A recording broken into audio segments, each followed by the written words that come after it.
So there I was, standing on a stage in front of 2,000 students, holding a shovel. Not a sword, not a staff, not even a slightly disappointing dagger. A shovel. My glorious awakening, the moment every kid on Blue Star dreams about from the second they learn monsters exist, and the universe handed me a gardening tool. 1 minute earlier, I was still the coolest guy in that gymnasium. 3 years running, I'd been the #1 student in the whole school. Perfect grades, perfect attendance, the teachers loved me, and the girl who'd been stuck in second place behind me for all 3 of those years had just walked off the stage glowing like a shampoo commercial. Chen Mei Hao. School beauty, ice queen, my personal rival since forever. She touched the awakening crystal, and the sky basically threw her a parade. 6 wings of golden light, a holy sword materializing out of heaven, the announcer screaming about a hidden class called 6-winged angel, top 30 on the hidden profession rankings. Girls crying, guys proposing, teachers already fighting over who'd write her recommendation letters. Then she looked at me on her way down, didn't say anything. Just looked, with that little tilt of the chin that translated to, "Your turn, #1. Cool. Very cool. Love that for me." I touched the crystal and the lights went out. Not metaphorically, the whole ceremony hall went dark like somebody unplugged the sun. Crows started screaming from nowhere, a whole invisible murder of them wheeling somewhere up in the black. Cold wind out of no door. The temperature dropped 10 degrees, frost feathered across the awakening crystal, and 2,000 phones came out in the dark like a constellation of bad news. Someone in the crowd whispered, "Demonic class." Someone else, audibly, started praying. A teacher took one professional step toward the emergency exit. And then the darkness gathered itself into one point of terrible promise, funneled down toward my waiting hands. Sword, I prayed, scythe, dark blade of calamity, anything, and spat out one item. The shovel. Flat blade, worn handle, honest agricultural energy. It even had a name floating over it in ominous script, The Sorrow of the Dead. Which sounds metal as hell for exactly 1 second, until your eyes refocus past the font and confirm that the object underneath the title is still, functionally, legally, spiritually, a shovel. The hall lights came back up on me holding it. 2,000 faces, one gardening implement, and a silence you could have farmed. The announcer cleared his throat and read my class off the screen in the tone of a man announcing a funeral he finds slightly funny. Undead Summoner. Hidden profession. Technically, statistically, a hidden class. The thing families light incense praying for. Ranked 108th out of 108. The only hidden profession ranked below several ordinary ones. There are farmers with better combat classes than me, and I don't mean that as a figure of speech. I checked. Their hoes have combat scaling. The crowd didn't even laugh right away. They did that thing where 2,000 people inhale at the same time, a whole gymnasium of lungs loading, and then they laughed. And here's the part nobody in that room knew. I'm not from here. I died in another world, a normal, boring world with taxes and traffic, and woke up in this body 17 years ago, in a world where secret realms cracked open 300 years back, and every human being awakens a profession at 18, with levels and stats like somebody installed a game engine into reality. I'd spent this entire life preparing for this day, studied every textbook, memorized every class, and the system looked at all that preparation and said, "Here's your shovel, buddy. Dig." So I stood there, holding my shovel, while my homeroom teacher tried to comfort me and accidentally made it worse. He wanted to demonstrate my starter summon for the crowd. I called it out. 1 skeleton mage, rank G, the bottom of the summoning barrel, a wobbly stack of bones holding a twig. My teacher gave it an encouraging little tap on the shoulder. It exploded into powder. He tapped it. It died. My starter summon had less structural integrity than a birthday cake. The man turned to me with the face of someone who has just stepped on a puppy and said, "I'm sure it will grow." 2,000 people watched my career die on a Tuesday. But while everyone was busy laughing, I was reading my status screen, and my hands had started to shake for a completely different reason. Because under the garbage class and the garbage summon, there was a talent, SSS rank, Eternal Incorruption. And its first effect said in very small, very polite letters that I could learn the same summoning skill an unlimited number of times, and the effects would stack. Let me translate that for you. Every summoner on this planet learns Summon Skeleton Mage once. The skill book is worthless, 2,000 yuan, cheaper than a decent phone, because who needs to learn it twice? Me. I need to learn it twice. And 10 times. And 100 times. Because every copy stacks, forever, with no ceiling.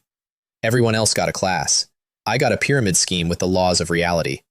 I walked off that stage to a symphony of giggling, went straight home past a guy named Joe Longwei, rich kid, swift-wind swordsman, had been trying to win Chen Mei Hao over for 3 years, mostly by starting fights with me, who made sure to announce to the hallway that trash classes should drop out early and save everyone the tuition. I smiled at him. He hated that. He never figured out that I only smile like that when I'm doing math. The math was 1 skill book, 2 skeletons per cast, 10 skill books, 20, 100 books. I spent my savings that same evening. The shop owner sold me the skill book for Summon Skeleton Mage and asked gently if I was okay. I learned it on the spot. My talent chimed. Now every point of spirit I spent summoned 2 skeletons instead of 1, and I had 300 spirit, which is an absurd stat for a fresh awakener. Turns out this class dumps everything into spirit because the skeletons do the living for you. I went home to my rented room, stood in the courtyard, and cast the summon at full power. 3,000 skeletons answered. 3,000. The courtyard filled up like a costume party in a graveyard, bones clattering, green fires flickering in 6,000 eye sockets, all of them staring at me and waiting for orders. My landlady, Aunt Lou, widow, mid-30s, flirted with me strictly to watch me panic, opened her window, looked at the sea of skeletons, looked at me, and closed the window. Rent went up the next morning. Fair. The school gave every fresh awakener the same graduation task. Enter the beginner dungeon, reach level 3 within 8 hours. Kill an elite for bonus points, kill a boss for more. And the dungeon boss was worth a fat stack of college entrance credit. Most kids formed teams for this. I formed a horde. The beginner dungeon was a projection of a place called the Ching Ching Grassland, rolling green hills, blue sky, and marmots. Level 1 marmots, fat, angry, everywhere. My classmates were out there dueling individual rodents like honorable warriors. I watched one girl trade blows with a marmot for 90 seconds. Respect to both athletes. I sent 6,000 skeletons across the hills in a line, like a lawnmower made of the deceased. The marmots never had a plan for this. Nothing in marmot history had prepared them for this. The experience notifications scrolled so fast my vision looked like a stock ticker during a crash, somebody else's crash, the fun kind. And then, standing over a field of small, furry casualties, I remembered the shovel in my hand and thought, well, it came with instructions, might as well read them. The shovel's first effect. Bury a corpse, and a small tree grows out of the grave. The tree bears fruit. The fruit is loot. I buried a marmot as a joke. I patted the little mound flat, said a few words. He died as he lived, screaming at bones. And 60 seconds later, there was a sapling standing on the grave, and the sapling had produce. A bracelet, hanging off a branch like a Christmas ornament. A stick of something called grave incense that dumped 6,000 experience into me when I lit it. And a small bottle of corpse oil that permanently raised my stats when I drank it, which I did before reading the label, because I contain multitudes and most of them are reckless. I stood there for a moment, doing the thing my brain does. Kill things, bury things, harvest things. The class everyone laughed at came with a closed-loop economy where the dead pay rent. For the next hour, the grassland looked like the world's fastest cemetery expansion. Skeletons killing, skeletons hauling, me on shovel duty going down the rows like a farmer with a quota, little loot trees popping up behind me in neat lines. Level 2 hit like a sugar rush, every stat doubled, and doubled from my freakish 300 spirit base, which meant the curve everyone else climbs was, for me, a slingshot. The only limit was 10 graves per species. Fine. The dungeon had more species. I had more shovel. An elite spawned on my route. A unicorn boar the size of a van, glowing, furious, clearly the local gym teacher, one spiral horn out front like a lance with a grudge. It announced itself by charging my skeleton line and going through 500 of them like bowling pins, an opening statement that would have been terrifying if I didn't have 5,500 more pins. Here's the thing about fighting me that every future enemy of mine learns in the same order. First, you win. You win big, you win flashy, bones fly everywhere. It feels great. Then you notice the bones aren't running out. Then you notice you are. The boar hit that third stage about 4 minutes in, wheezing in a shrinking circle of skeletons, and when it finally went down under the pile, I walked up and finished it myself, with the shovel, overhand, because some kills you sign personally. Then I buried it, and its grave tree grew the real prize, 2 skill books, Summon Skeleton Boar, an elite grade summon, my first actual upgrade over the bargain bin mage, and a second book called Ghostfire, a dinky little green flame spell, G rank, the kind of thing you learn and forget. Remember Ghostfire. I'm serious. Put a pin in the dinky green flame. Level 5 in 5 hours. Out on the hills, my classmates were proudly comparing their level 2s, and somewhere a proctor was watching my sector of the map turn into a memorial park and quietly rewriting the grading curve. And then I heard screaming from the next valley, and it wasn't Marmot screaming. Joe Longway had decided the dungeon was his private hunting ground. He was going classmate to classmate, beating kids bloody and taking their elite kills, because bonus points translate to better universities, and his family didn't raise him so much as sharpen him. I crested the hill onto a tableau. 3 of my classmates on the ground, one of them holding his ribs and crying, and the young master himself posing over a cracked stone turtle the size of a car. An elite he'd spent 20 minutes chiseling open, one sword crescent at a time, down to its last sliver of life. At which point one of my skeletons, acting on standing orders to attack anything hostile in range, a clause I had written broadly and would not be amending, wandered into the scene and poked the turtle. The kill credit hit me from a valley away. Level 6. The experience of a 20-minute boss fight delivered to my account for the price of 1 poke. Delicious. Objectively, morally, karmically delicious. Joe Longway turned around very slowly. He looked at the skeleton. He looked up the hill at me. And he made a sound I can only describe as a rich kid's soul leaving his body through the nose. "You," he said. "Trash class. That was my—" "Was it?" I said. "The system says it's mine. Take it up with the system." He came at me with everything, and credit where it's due, everything was real. A swift-wind swordsman with family-funded technique against a normal summoner would have been an execution. His sword chi came uphill in green crescents, 10 skeletons a swing, 20 a swing, and he waded through my front ranks screaming about putting garbage back where it belongs. And for about 30 seconds, the spectators he'd stomped flat probably thought they were about to watch me join them. Then he met the boars. 4 skeleton boars, freshly summoned off my new book, each one a 1/4 ton of bone with tusks like door rams. His fancy green serpent sword chi hit the first one and just stopped, the way a wave stops against a pier. His face did something complicated, and while it was still doing it, 300 skeleton mages closed the circle around him and opened up with their one and only spell, which at that grade is less fireball and more firecracker. Have you ever seen a man get politely detonated into unconsciousness by 300 firecrackers? It's not lethal. That's the beauty of it. It's just endless. Pop, pop, pop, pop, pop. He swung at the first 50. He staggered through the next 100. Somewhere around the 200th, he was on his knees in a smoke cloud, swinging at noises. And by 300, he was a twitching, soot-blackened heap at the center of what looked like the finale of a very cruel new year.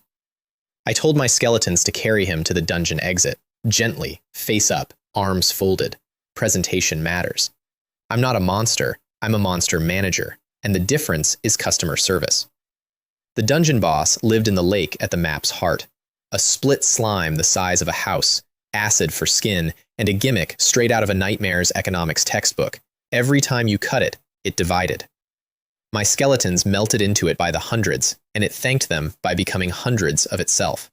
1,000 angry gelatins, each one dissolving my troops on contact. Which sounds like a checkmate until you remember that my entire strategy is also being 1,000 small problems. It split, I summoned. It dissolved a wave. I sent the next wave into the thin, tired little slimes the split had made. Bones versus goo, attrition versus attrition. The least dignified war in the history of warfare, fought at a lakeside by 2 armies that both worked for exactly 1 guy each. Mine was bigger. Mine is always bigger. That's the whole resume. Level 7. A sword dropped out of the final puddle, and the corpse itself dissolved into the mud before I could get the shovel in, robbing me of the burial loot, which I want noted as the first time this world ever successfully stole from me. I stood at the edge of that muddy lake and took it personally, and I still do. I walked out of that dungeon at level 7, first place, with a stack of elite kills, 1 boss, 1 dungeon boss, and a reputation problem, because outside the gate, my classmates were waiting, and word had spread about the trash class kid with the skeleton ocean. My childhood friend Zhang Junfeng, big, round, loyal, a shield knight now, nearly cried on me. And Chen Mei Hao was there too, fresh off killing a Wolf King solo at level 6, which for any normal genius would have been the story of the day. She checked my results against hers, twice, like the numbers had personally betrayed her, and left without a word. I found out later, much later, what happened in the car home. Her father asked how the exam went, and the ice queen of our school, the girl who never lost at anything except to me, sat in the back seat and cried. Then she wiped her face and said two things. One, she'd beat me herself someday, with her own sword, fair and square. Two, and she made her father promise, if the Hao family tried anything against that idiot with the shovel, the Shu family would stop them. I didn't know about either of those things at the time. I was busy standing in a loot market, getting robbed in broad daylight by a man who would change my life. His name was Zhao Yongqiang, and he ran a specialty goods stall with the business ethics of a raccoon. I dumped my dungeon loot on his counter, and he appraised it with the sad face of a doctor delivering bad news. 20,000 yuan, he said, for everything. Then he pivoted, before the number could even hurt me, into offering a storage bag. Instead of cash, brother, it's an investment. I walked out with the bag and no money, vaguely aware I'd been fleeced and weirdly charmed about it. There was also a cat-eared girl working his counter, and when she saw my class, she sighed and said she envied beast summoners. Ma'am, same. My little sister called that night. Li Yanru, 14, keeper of a detailed written ledger of everything I have ever done to wrong her, starting age 4. She ordered me home for the weekend in the tone of a debt collector. I said yes, obviously. There are forces in this world you don't fight. But before the weekend, my neighborhood got interesting in the worst way. A man in a cap had started existing everywhere I existed. Bus stop, corner store, the alley behind my building. I'm a top student. I can recognize a stalker with a knife-shaped opinion of me. The Hao family, it turned out, expressed disappointment through subcontractors. And that same week, Aunt Liu knocked on my door, and she wasn't flirting this time. She'd figured out my class, hard to hide, what with the courtyard full of skeletons, and she sat me down and told me about her husband. He'd been a necromancer, too. He died protecting something, and she'd kept it all these years because no one else could use it. She put a small bone into my hand, a single white finger bone, cold as a debt. The system called it a bone finger, origin unknown, and it did two things. It could push a summon up an entire grade 3 times, and its second effect could turn me personally, into a skeleton. She asked me to be careful with it. She didn't ask for anything back, not out loud, but her eyes did, and I understood. Whoever her husband died to, that account was still open somewhere. I put the finger in my pocket, and it sat there like a promise I hadn't made yet.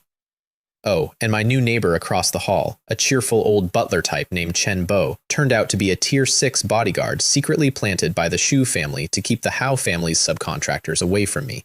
I found this out much later. At the time, I just thought he was a very fit grandpa who took out his trash suspiciously often. The Orc Nest dungeon was next, a harder one because a buyer was paying good money for minotaur horns and I was a young man with debts and a shovel. This is where my skeleton crew stopped being a crowd and started being a family. It started as a business trip. Minotaur horns by the crate, my skeletons doing the harvesting, me walking the lines like a foreman. But dungeons that size give you time to think, and what I thought was, my army has no officers. 6,000 identical grunts and no spine. So I took out Aunt Lou's bone finger, picked my best skeleton boar, and spent a charge. The finger flared. The wobbling bone pig grew, plated over, evolved into a proper beast general, tusks like ivory scimitars, shoulders like a truck cab, the road manners of a freight train with a personal vendetta against the concept of walls.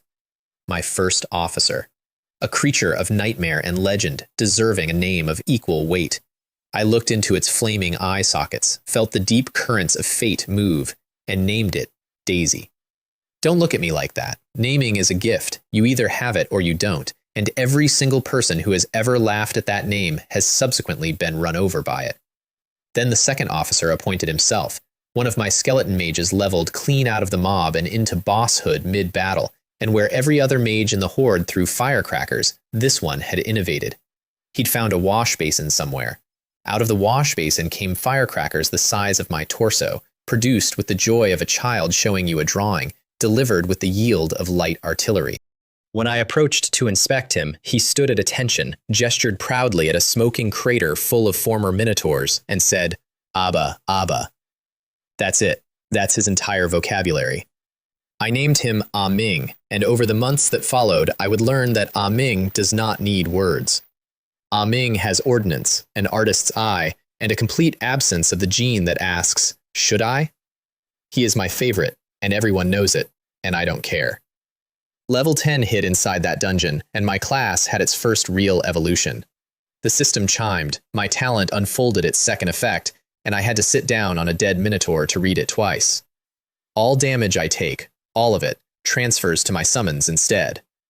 Read that again the way I did, moving my lips.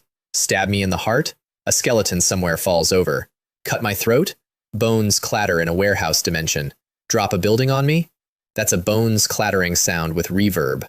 As long as I have skeletons in stock, I am functionally, legally, blasphemously immortal. And I had 6,000 skeletons in stock, a restock button, and a talent that made restocking cheaper every time I fed it a book.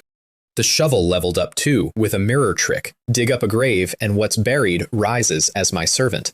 The kill, bury, harvest loop had grown a fourth verb, recruit. I sat on my dead minotaur, looking at my hands, 1 shovel, 1 talent, 0 combat skills, and understood that the university rankings had made a filing error. This wasn't the 108th best class. This was a natural disaster with a savings account, and the savings were compounding. The dungeon then reminded me why power matters, because the minotaurs weren't the real problem. Somebody had been hunting students in there. We found the bodies in a side gallery, dozens of them, kids my age with school patches I recognized, arrows through them at angles that meant ambush, not battle. I carried them out myself, one by one, because you don't leave classmates in a hole, and I don't think I said a single funny thing for an hour, and the skeletons walked quiet behind me like they knew. The hunter was a sapient boss, a minotaur called Grok, an earth divine archer, dug into a choke point with prepared sightlines and a bow he'd been feeding students to all season. Smart, patient, professional. I got careless exactly once inside his range, and his answer arrived faster than the sound of it. An arrow, through my heart. Somewhere in my summon space, one skeleton quietly went to pieces. And I stood there in the open with a hole in my shirt and no hole in me, and I watched a professional killer's brain reboot in real time. Brock had made an art of one-shot ambushes. He had never once needed a plan B, and you could see the exact moment he realized he didn't own one. So I gave him the full experience. Staggered, clutched the shirt hole, let him put 2 more trump arrows into my completely theatrical death, throat, skull, the classics, 2 more skeletons prorated against my performance, and then, while he was reloading his understanding of biology, I opened the summon space and let 8,000 skeletons out at once, all around his choke point, like the world's worst piñata bursting in reverse. His prepared sightlines were prepared for a corridor. They were not prepared for a weather event. Ah Ming knocked him out of his perch with a firecracker the size of a water heater. The boars pinned him, and I stood over the monster who'd been killing kids and decided his story wasn't mine to end. I took him alive and handed him to the military. A sapient student hunter is intelligence value, and also, and I cannot stress this enough, the military pays. 315,000 yuan for the horns and the bounty. I went home rich, and the Hao family decided that was the moment to stop paying a stalker and start paying an assassin. He came through my window at night. Tier 3, level 39, a true professional, no creaking floorboard, no glint, nothing my sleeping brain could have flagged. Just a knife across the throat, deep and clean and final, before I even woke up properly. And a skeleton somewhere fell over. I opened my eyes, sitting up in bed with my throat very much intact, hair mussed, annoyed about the hour, and watched a grown professional killer experience a complete crisis of faith at the foot of my bed. He'd felt the cut land. He'd done this dozens of times. The physics had always cooperated before. He stabbed me twice more, heart, then throat again. Very traditional, committing to the classics. And each time the wound simply wasn't there. And each time his hands shook a little more. And around the 3rd attempt, he started asking the room, in a whisper, what I was. I get that question a lot. The answer's always disappointing for the asker.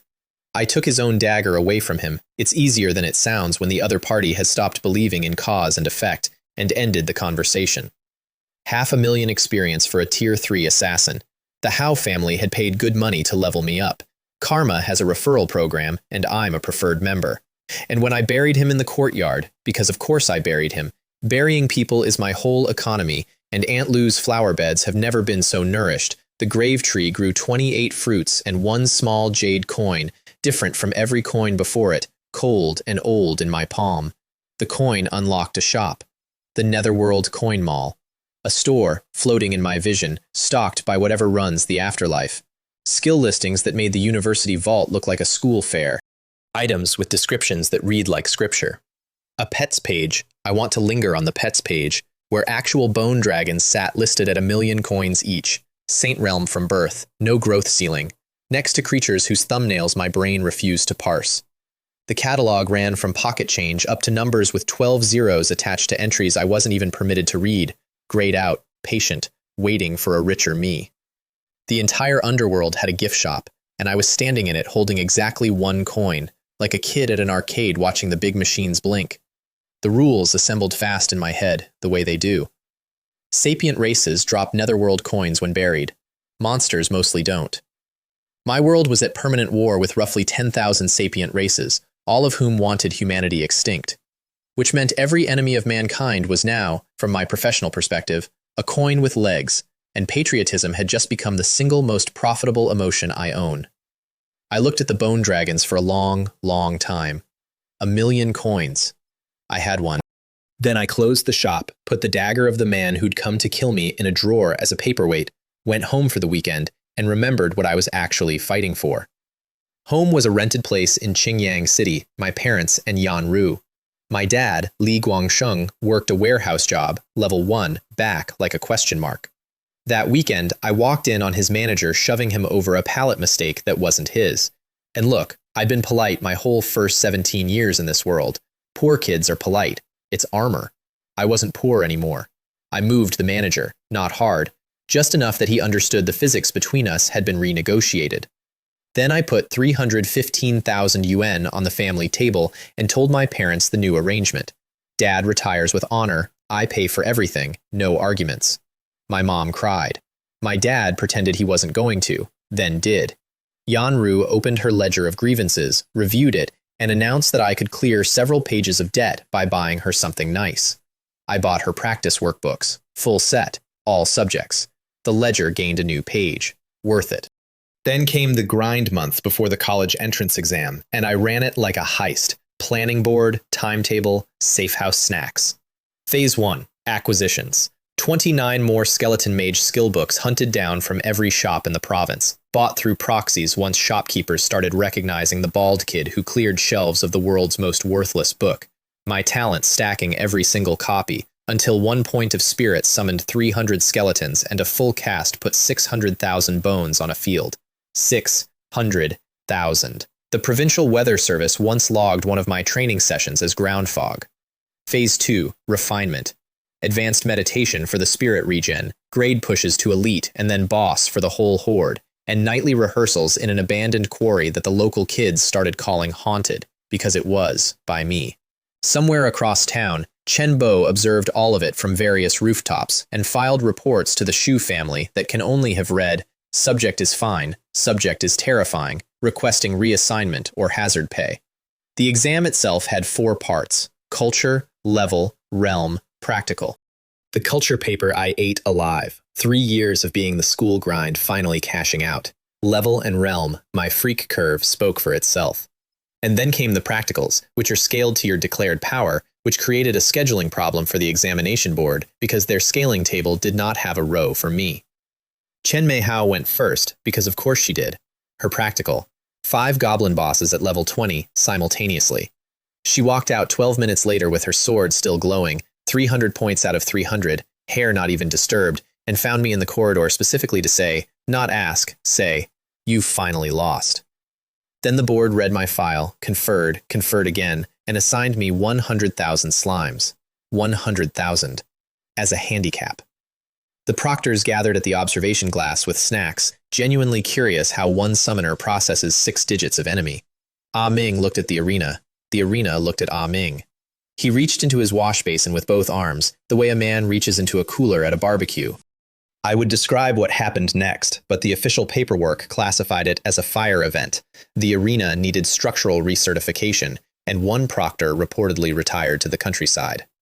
300 out of 300, and a note appended to my file that I choose to believe was a compliment because nobody would let me read it. We made a bet on those results, her and me. Loser owes the winner a favor, no limits within reason.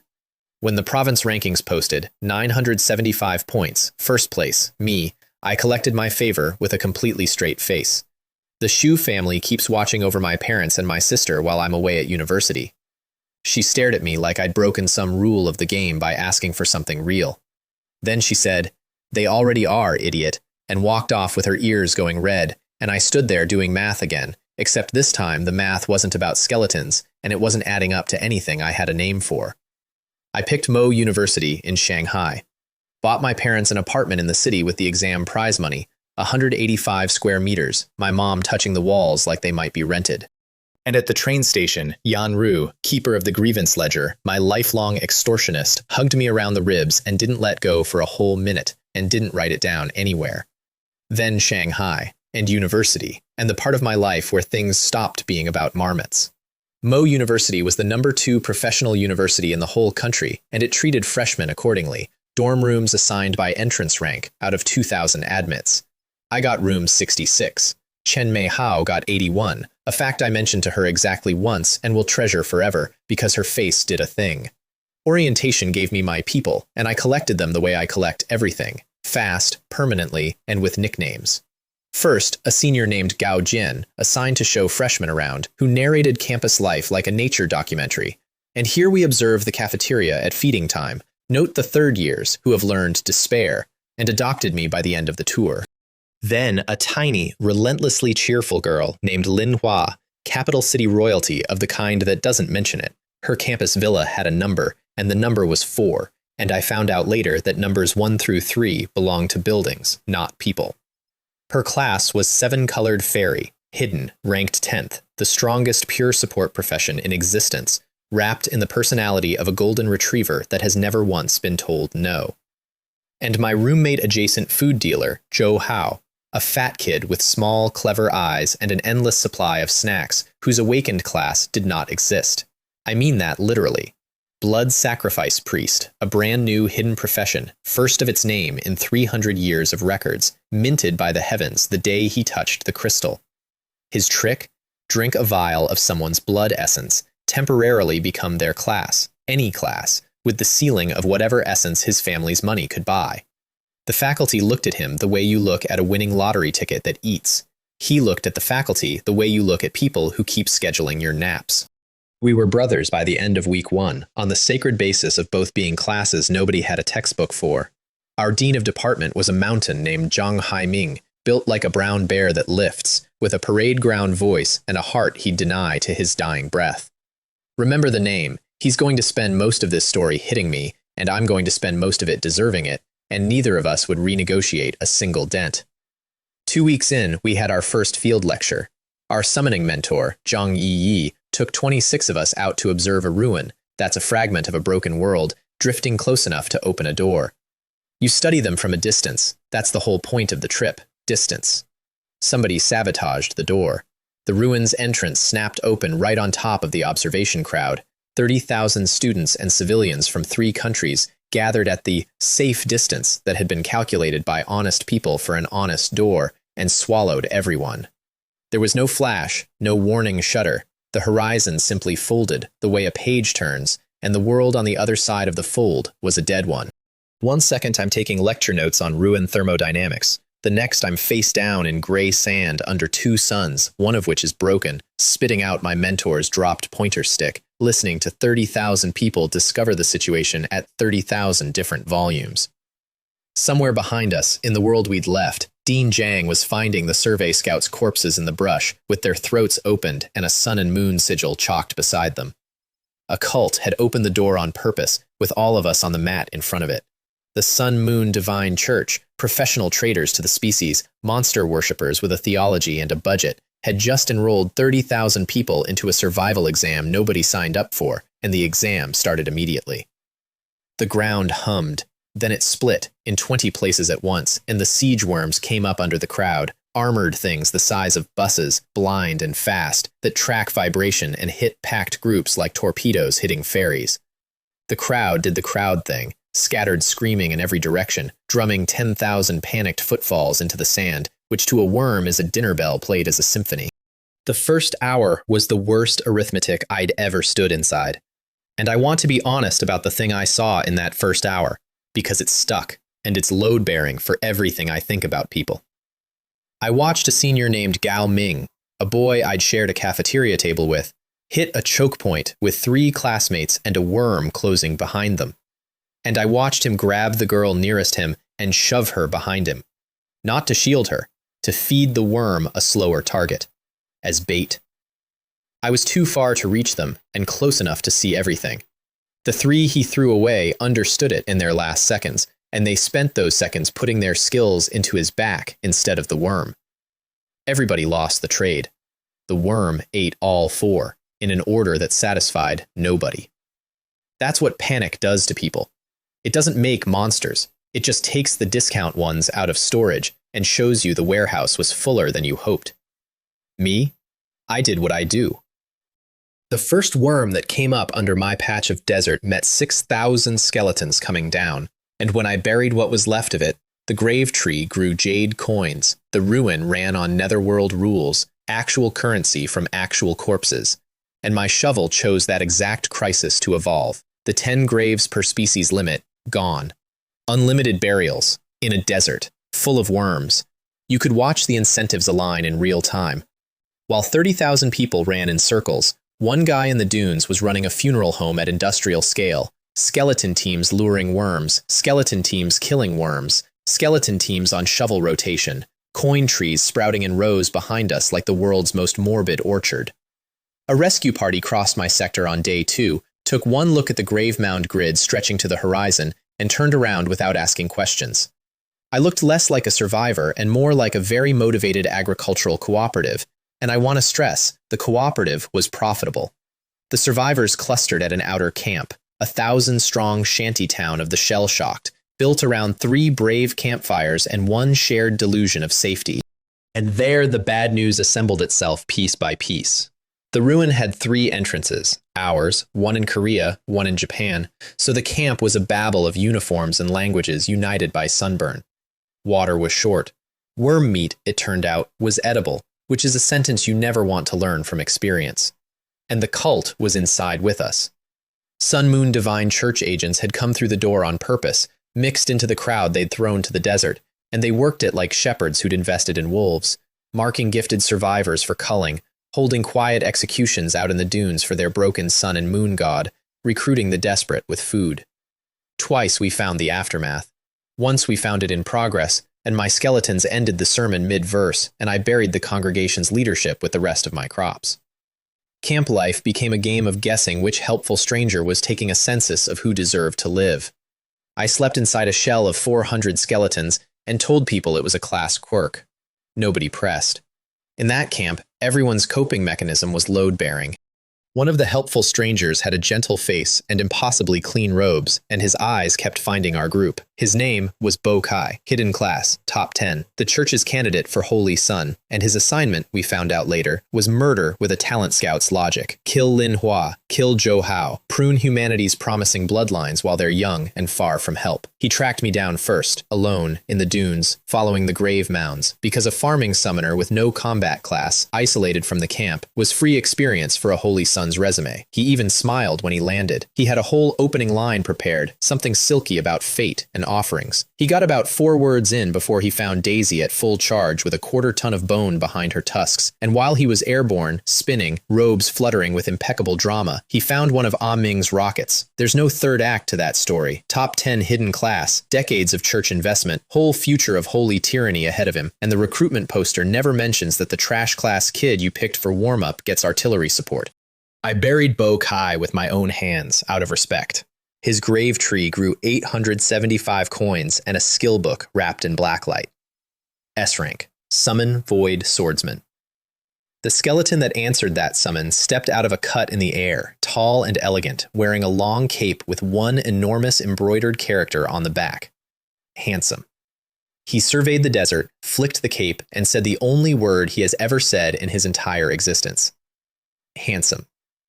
I named him Ah Shui, and the crew was complete. Daisy the freight train, Ah Ming the war crime, Ah Chang, my shield skeleton, evolved off a potion, 4,000 constitution, hobbies include standing in front of things, and now a sword saint supermodel. My kill of Bo Kai also triggered my second class up. Tier 2 corpse explosion unlocked. And the shovel opened its farming mode, seeds sold separately in the Netherworld shop. Yes, the afterlife has agriculture DLC. No, I don't make the rules, I just profit from them. The ruins mid-boss found us before we found it. A poisonous spider the size of a garage dropped out of a dead canyon wall onto my column. Acid spit, sonic screams, leg blades, and my standard playbook rolled out on autopilot. Drown it in skeletons, bill me later. Then it did something that put actual frost in my blood, the first monster ever to manage it.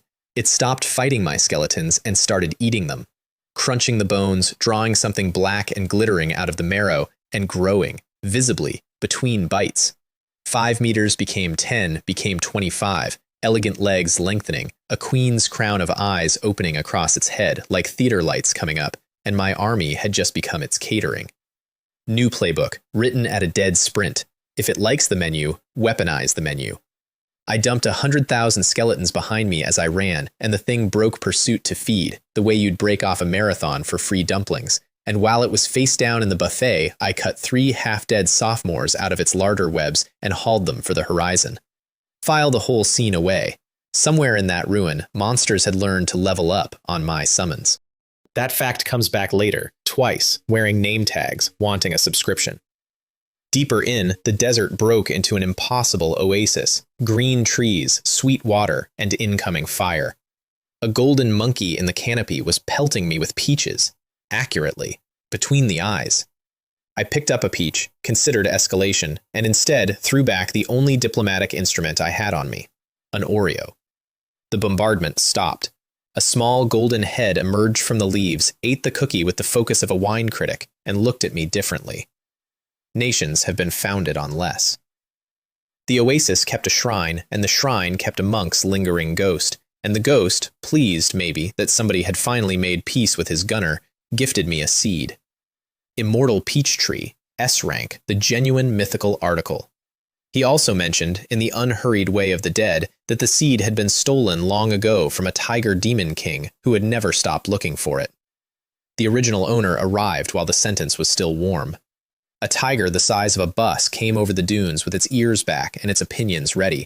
We ran, and the monkey ran with me, which is when I learned what had been throwing peaches at me all afternoon. Mid-sprint, dodging tiger, he grabbed my shoulder and initiated a pet contract, terms negotiated on the move. His loyalty, my instant noodles, delivery schedule non-negotiable.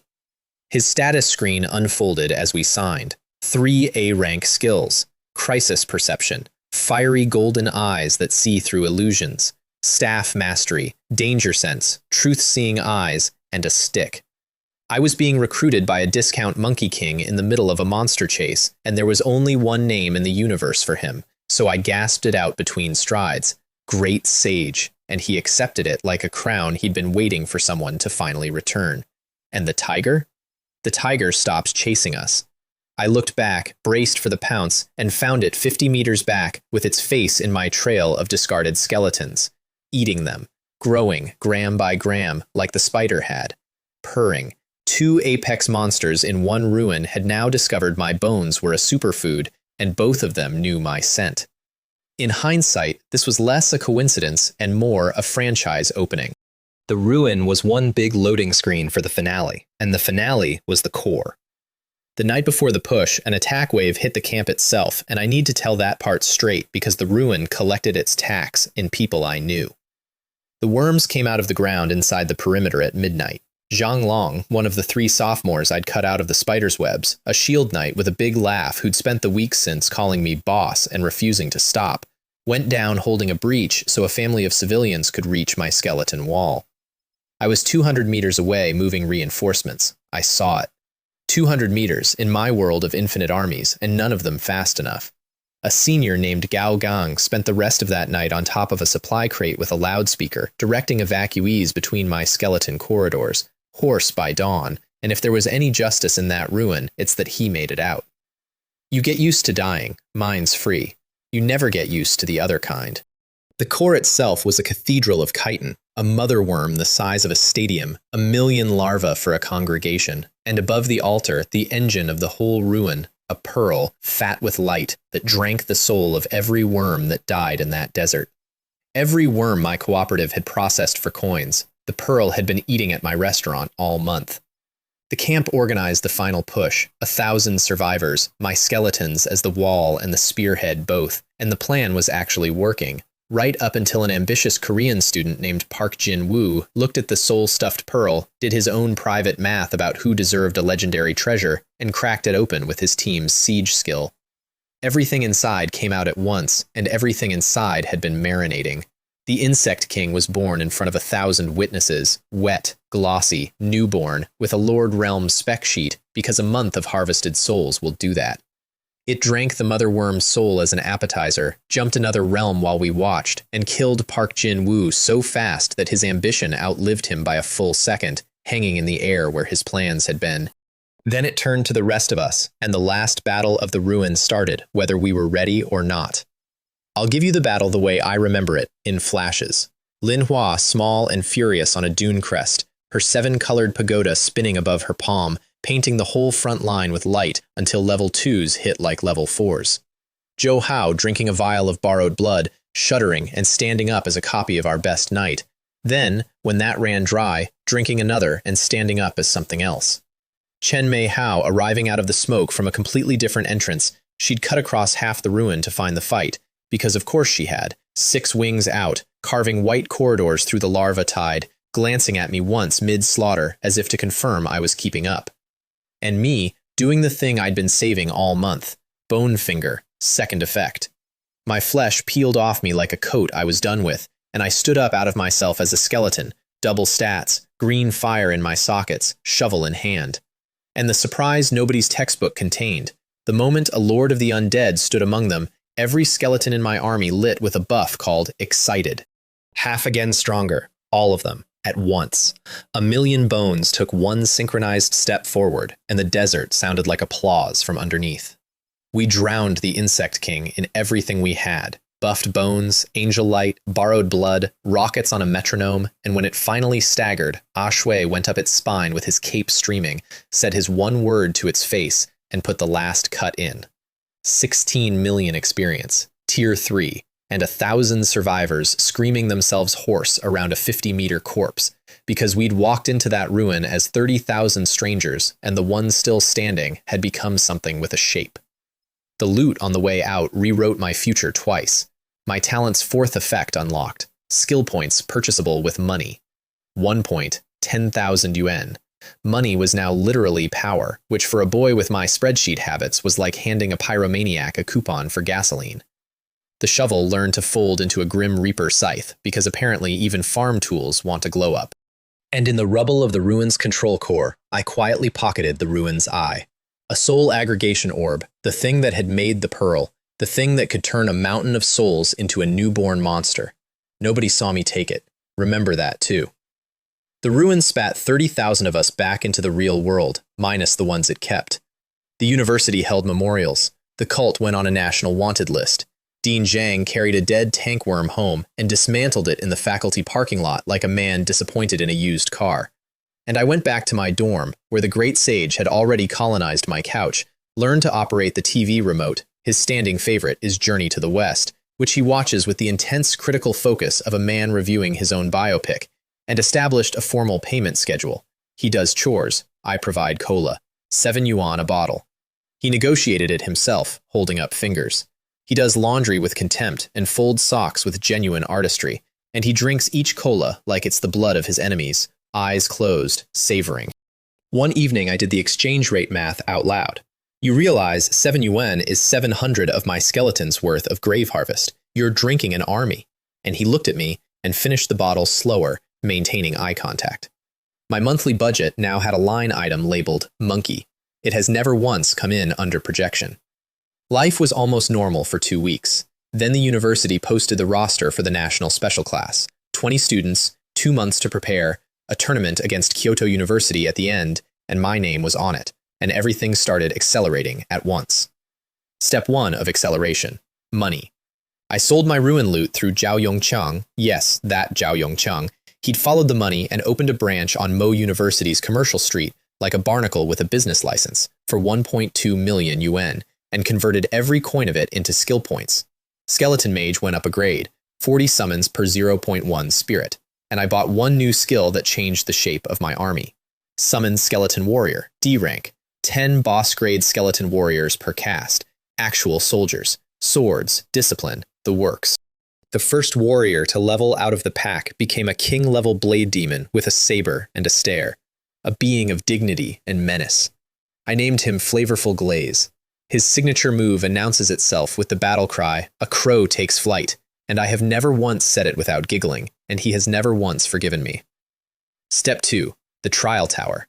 10 floors, each harder than the last, the university's eternal leaderboard hanging over it with names 20 years old.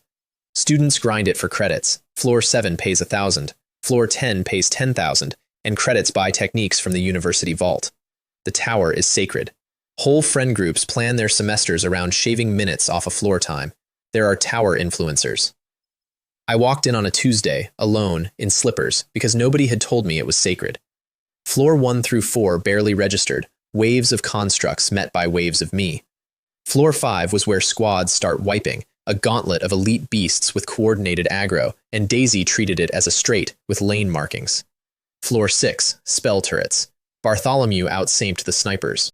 Floor 7, the 1,000 credit line, the bragging rights line. Flavorful Glaze cleared the boss room solo while shouting his crow line, and I checked the wall clock and started to suspect something was off about the general standard of difficulty in this world. Floors 8 and 9 were impossible for freshmen, according to the plaque. The plaque did not survive Ming.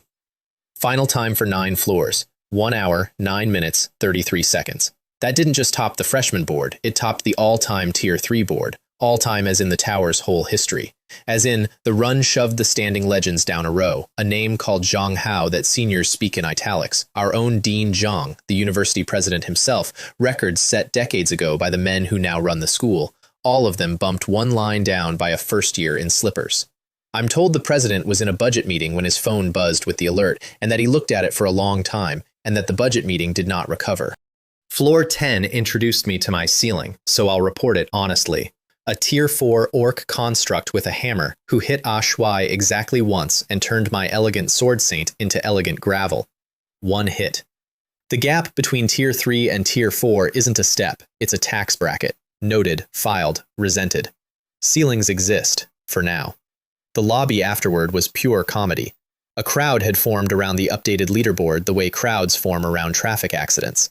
A senior girl was actually crying while explaining to her squad why their 3 months of practice had just been lapped by a slippered freshman, and her exact analysis of my advantage, delivered at full volume into the silence, while I stood right there, was, quote, "His flaw is that we're poor." Ma'am, that's my line. That's been my line all my life.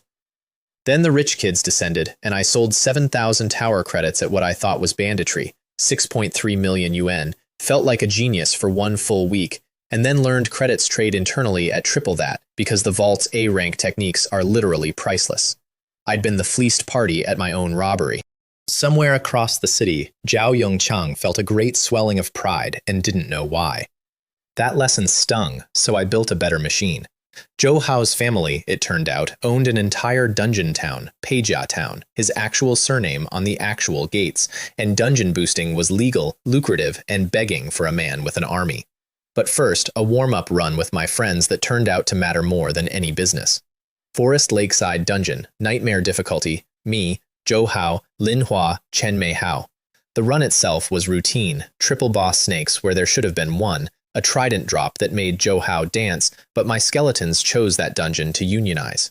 Daisy learned to say Lulu. Shuai and Flavorful Glaze got into a swordsman's honor duel over walking order. Ming resolved the dispute with rockets, on everyone, including me. I run a daycare. The daycare is armed. And then the floor collapsed, and my 3 friends fell into a hidden chamber under the dungeon, and the jokes stopped. because the wall down there was covered in writing older than the ruin itself, script of the Shui race, and Lin Hua could read pieces of it, and the pieces said this: "It returns once in millions of years. The gods are its food. The gods you have now are false gods." We stood in front of that wall for a long time, 4 teenagers with a combined age less than the dust on it. Lin Hua sent a rubbing to her grandfather, who, small detail, is a god realm expert, one of humanity's actual living gods, and the wall got classified at the highest level that exists, as one piece of a 6-piece puzzle the powers of the world were quietly assembling. We got told, politely and absolutely, to forget it. I did not forget it. You don't forget being told the sky is a menu. The dungeon's last gift was more practical. My grave trees, when my friends picked the fruit instead of me, produced goods 1 or 2 grades higher. Friendship literally improves my harvest. The system was telling me to keep my people close, and for once, the system and I agreed.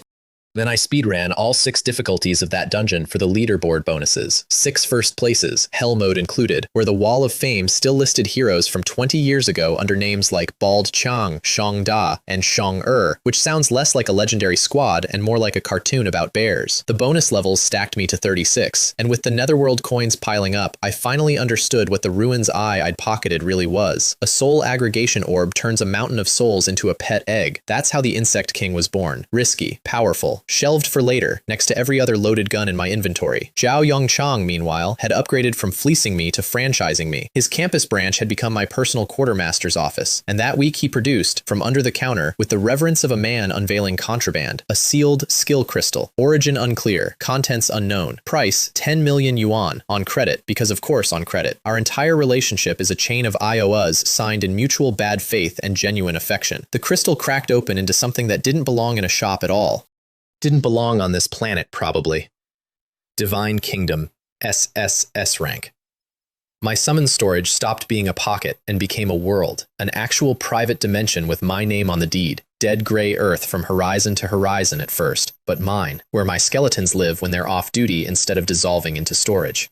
And here's the engine inside the gift. Every undead resident generates faith power for me, around the clock, a steady trickle per skeleton that multiplies across an army of hundreds of thousands into a river. Faith power buys realm breakthroughs. Realm breakthroughs are the walls every genius spends years scaling with bleeding fingers, and I'd just been handed an escalator, powered by the idle loitering of my own employees. A god's starter kit, sold to me at a markup, on credit, by a man who once paid me in a used bag. I couldn't even be mad. I could only take notes on the salesmanship. The boosting business printed money on top of it all. Ride to Hell with Me, that was the actual product name. 800,000 to 1,000,000 yuan per seat. Hell difficulty dungeon clears for rich kids who wanted the leaderboard clout without the dying. 6 to 9 runs a day. My skeletons did the dungeon. The clients screamed with joy in the safe pocket behind Daisy. I stood at the boss room door like a tour guide, gesturing at the carnage. Money came in faster than I could convert it to skill points. The great sage appointed himself accountant, demanded 20%, converted his entire cut into cola futures, and then, this is documented, broke through an entire realm in his sleep. On the couch, mid-nap, remote on his chest. Some beings grind decades for power. My monkey naps toward divinity, and the worst part is I can't even mock him for it, because it's working. Then the special class actually started, and the university found out what they'd recruited. Training happened inside the Qiankun Wanxiang Pagoda, not the campus tower, the real one. A genuine treasure with a whole pocket world folded inside it, the kind of artifact schools go to war over. 20 hand-picked students filed in on day 1, and a sorting beam measured everyone's combat power to assign training floors. Chen Dayang, Holy Body War Machine, Grandson of Gods, Floor 8. Chen Mei Hao, Floor 8. The beam swept over me, a summoner with 0 personal combat skills, a man whose fists are a rumor even to me, and assigned Floor 5, with a straight face, because it was measuring the guy and not the payroll. The deans smirked. There was audible smirking. The pagoda then spent an afternoon learning what the marmots learned, what Bo Kai learned, what everyone learns. Floor 5 drowned in bones. Floor 6 drowned in bones. Floor 7's unwinnable ambush scenario was ambushed. On Floor 8, I passed my smirking classmates like a dad lapping kids at a go-kart track, waving.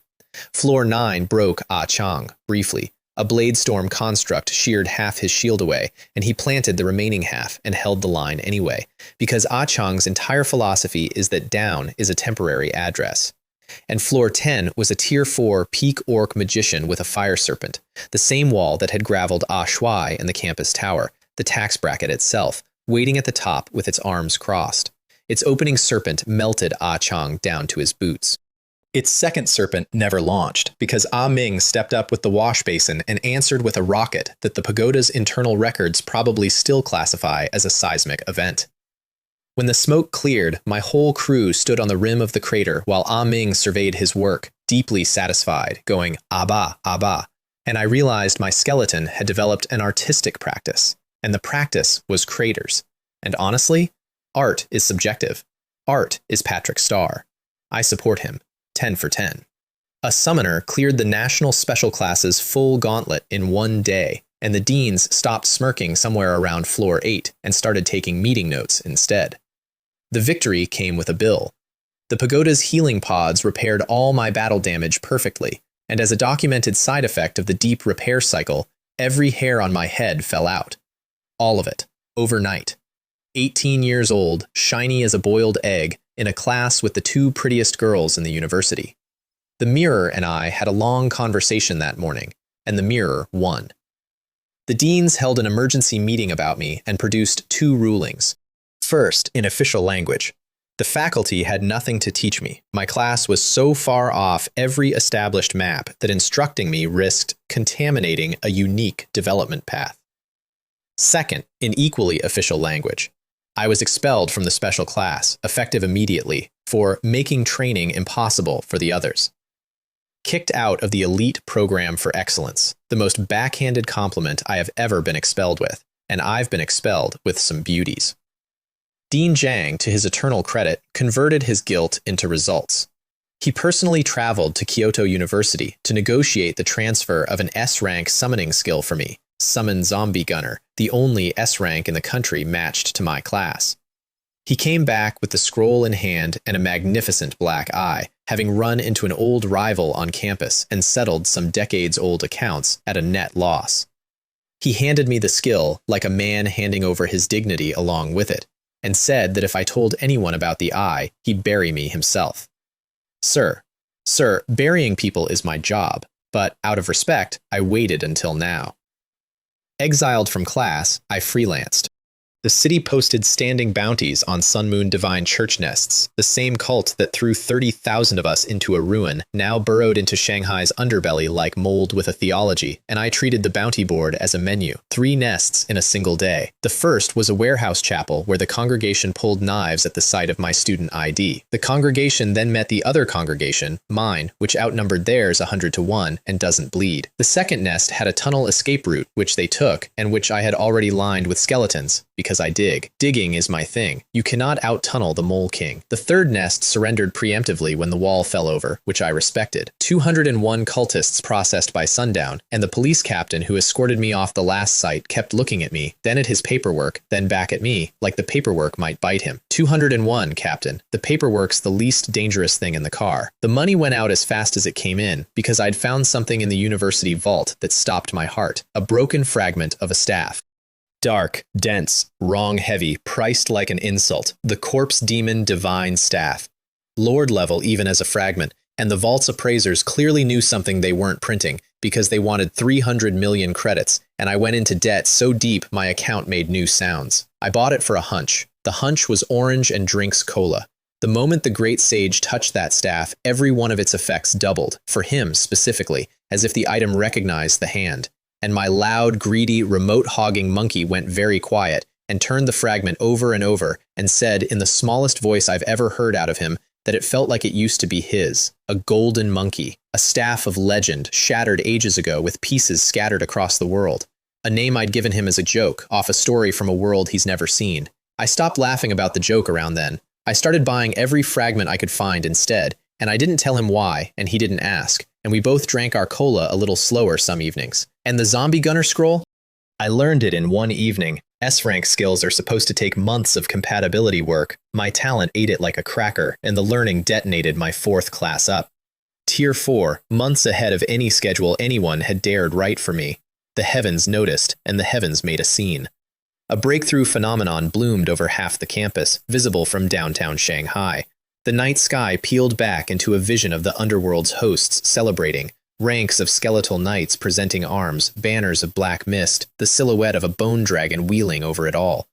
Students poured out of dorms filming, traffic stopped on the ring road. The university president himself, a peak Tier 9, a man who does not commute for freshmen, arrived in the air over my dorm to personally watch my class up redecorate the atmosphere, and stayed, hovering, for the whole show, with an expression I was told afterward kept alternating between national pride and budget concern. And front and center in that celebrating host, this is the detail that kept me up that night, and for many nights across the months that followed, stood a little zombie girl in a patterned skirt, small, gray-skinned, a paper talisman at her brow, and her face, I'd swear on the shovel itself, was my sister's face. Yunru, Defa of the Underworld's legions, front row of a vision in the sky over Shanghai. The image lasted 4 seconds. Nobody else knew what they were looking at. I stood on my balcony with cola going warm in my hand, not laughing at all.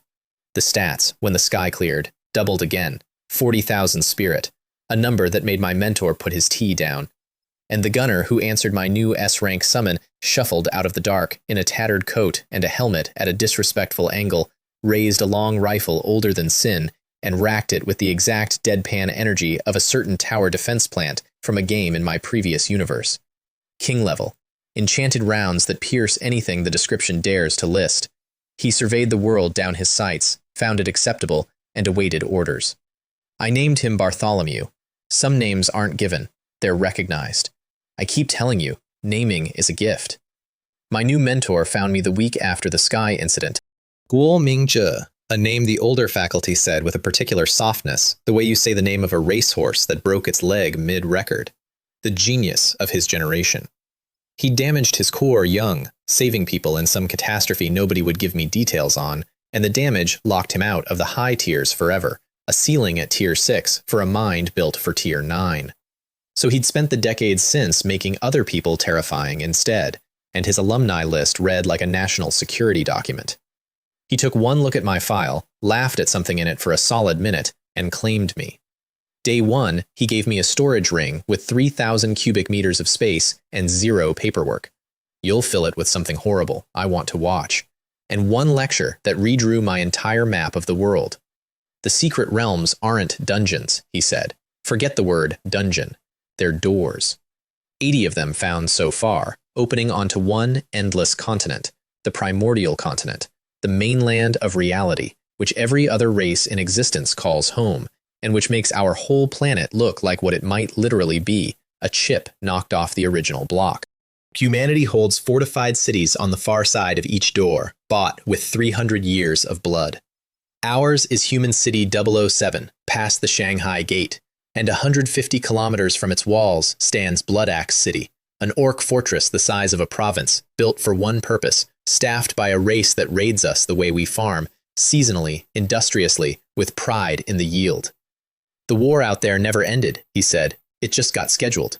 Mo University alone had fed 9 of its leaders to that continent over the years, 9 presidents and deans who walked through the gate for their students and came back as names on a wall.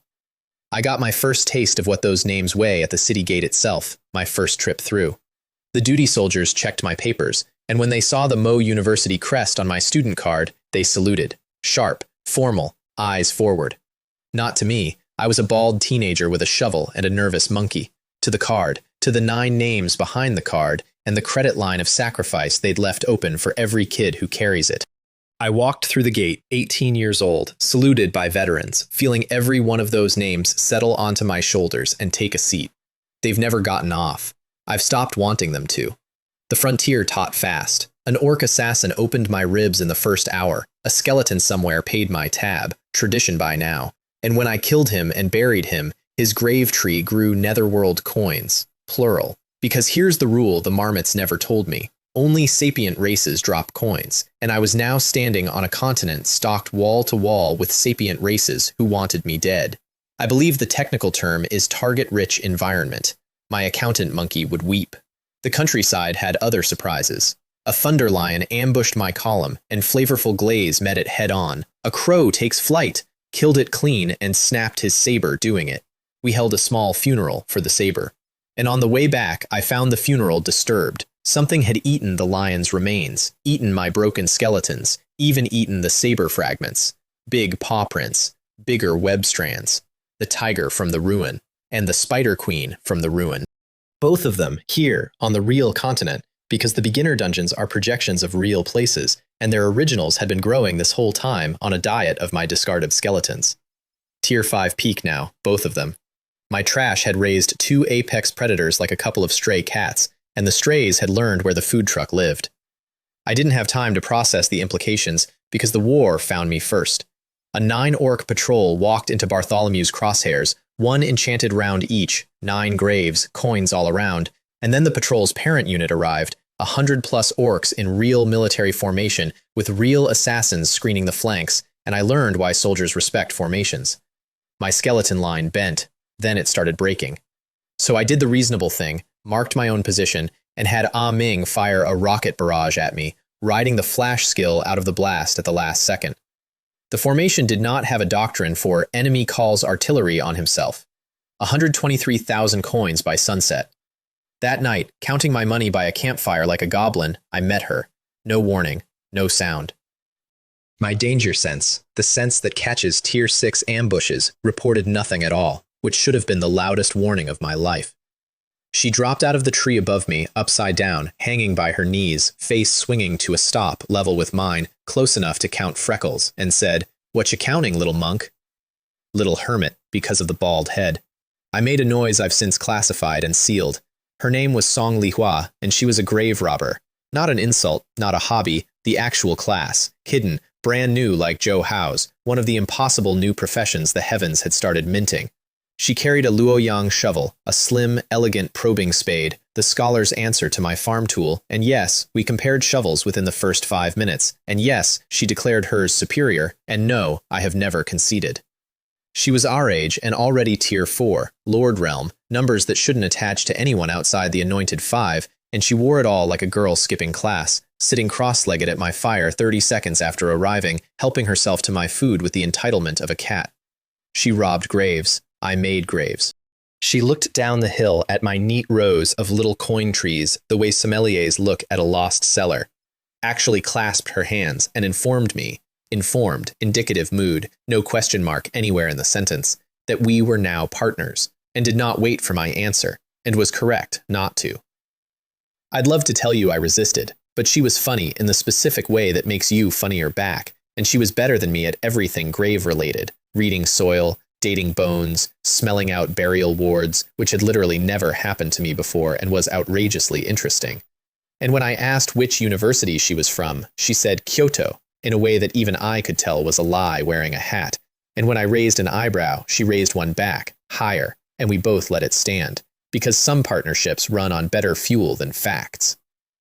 Partnership lasted 1 glorious job and 1 disaster. The job?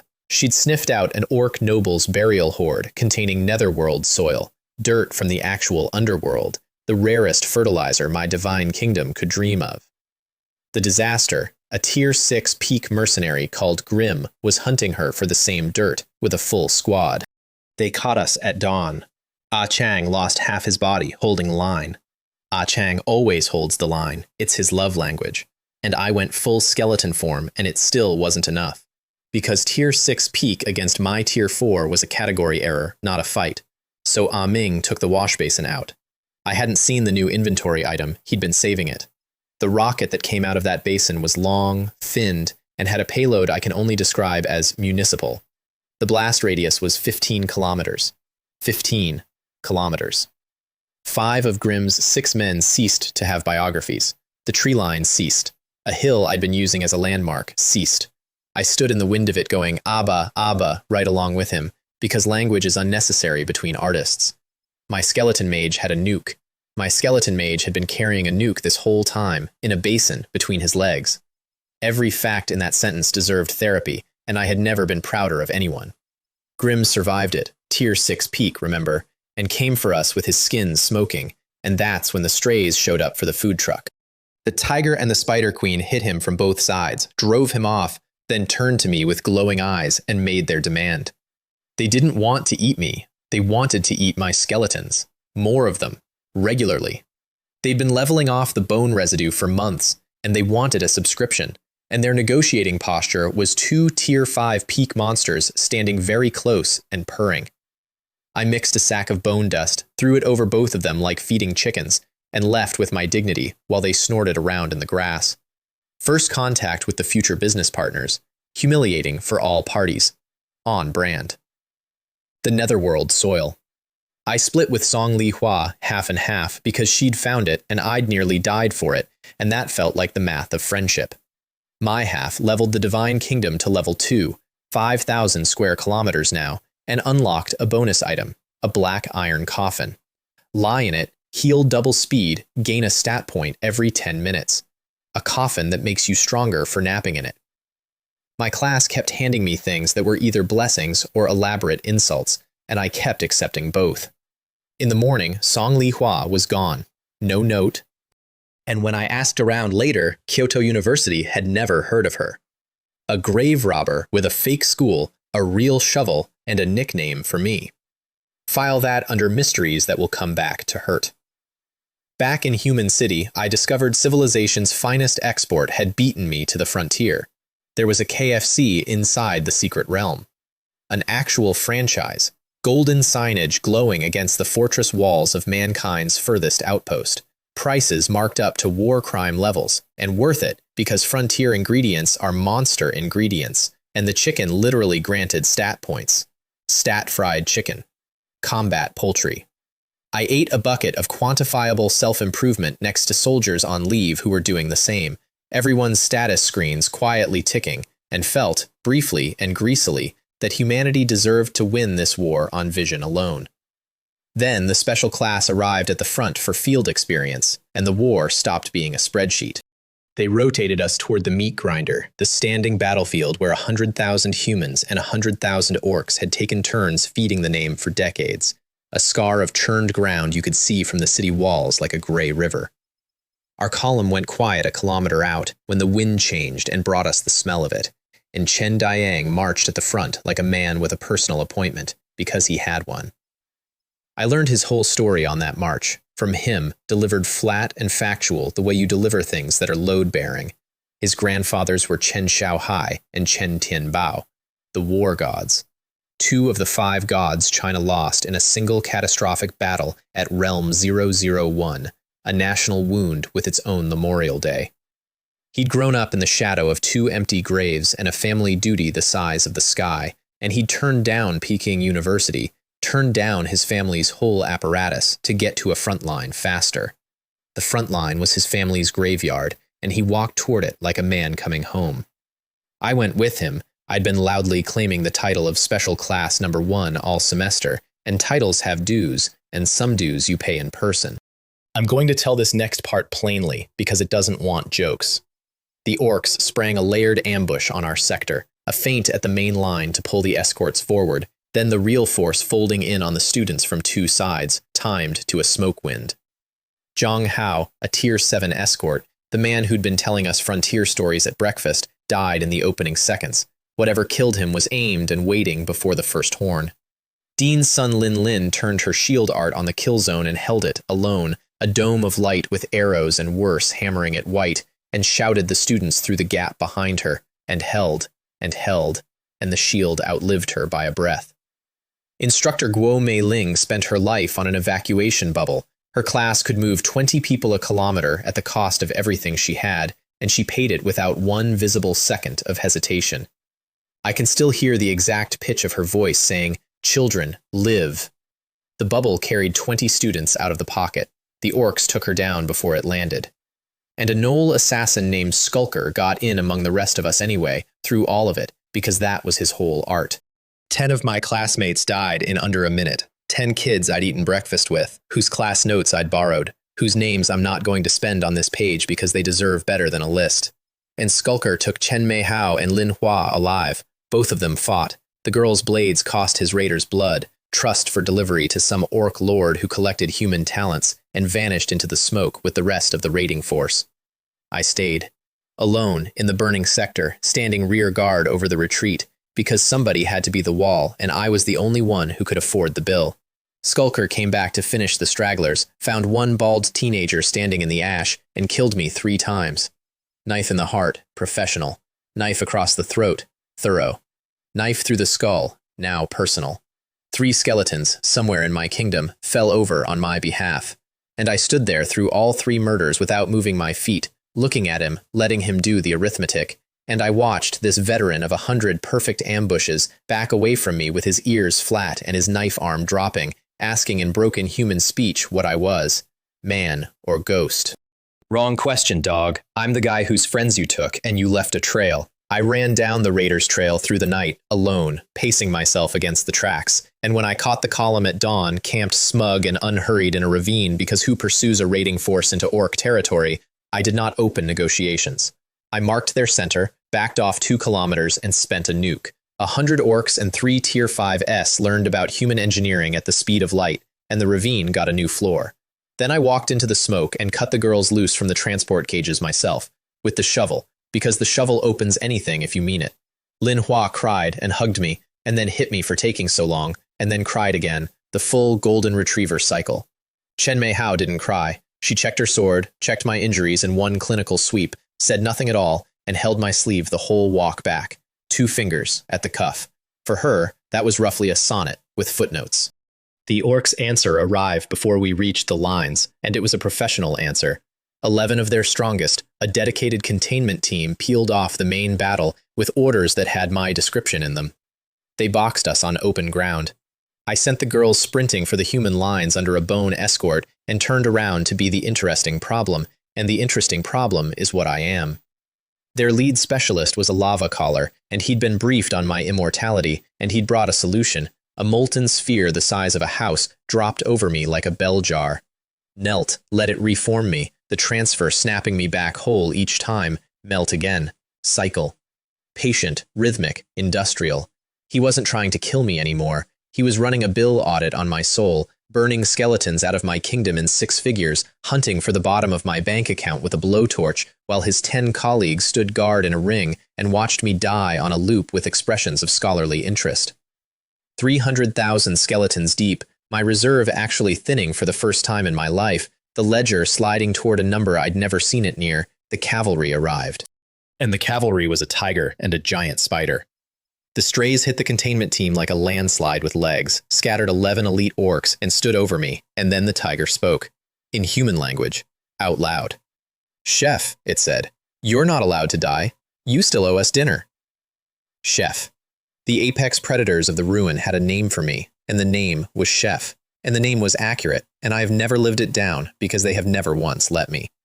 The deal we cut on that battlefield became one of the strangest supply contracts in the history of 2 species. Their side, fresh corpses of sapient races delivered to my collection points, coins on legs, remember, every orc a grave and every grave a tree.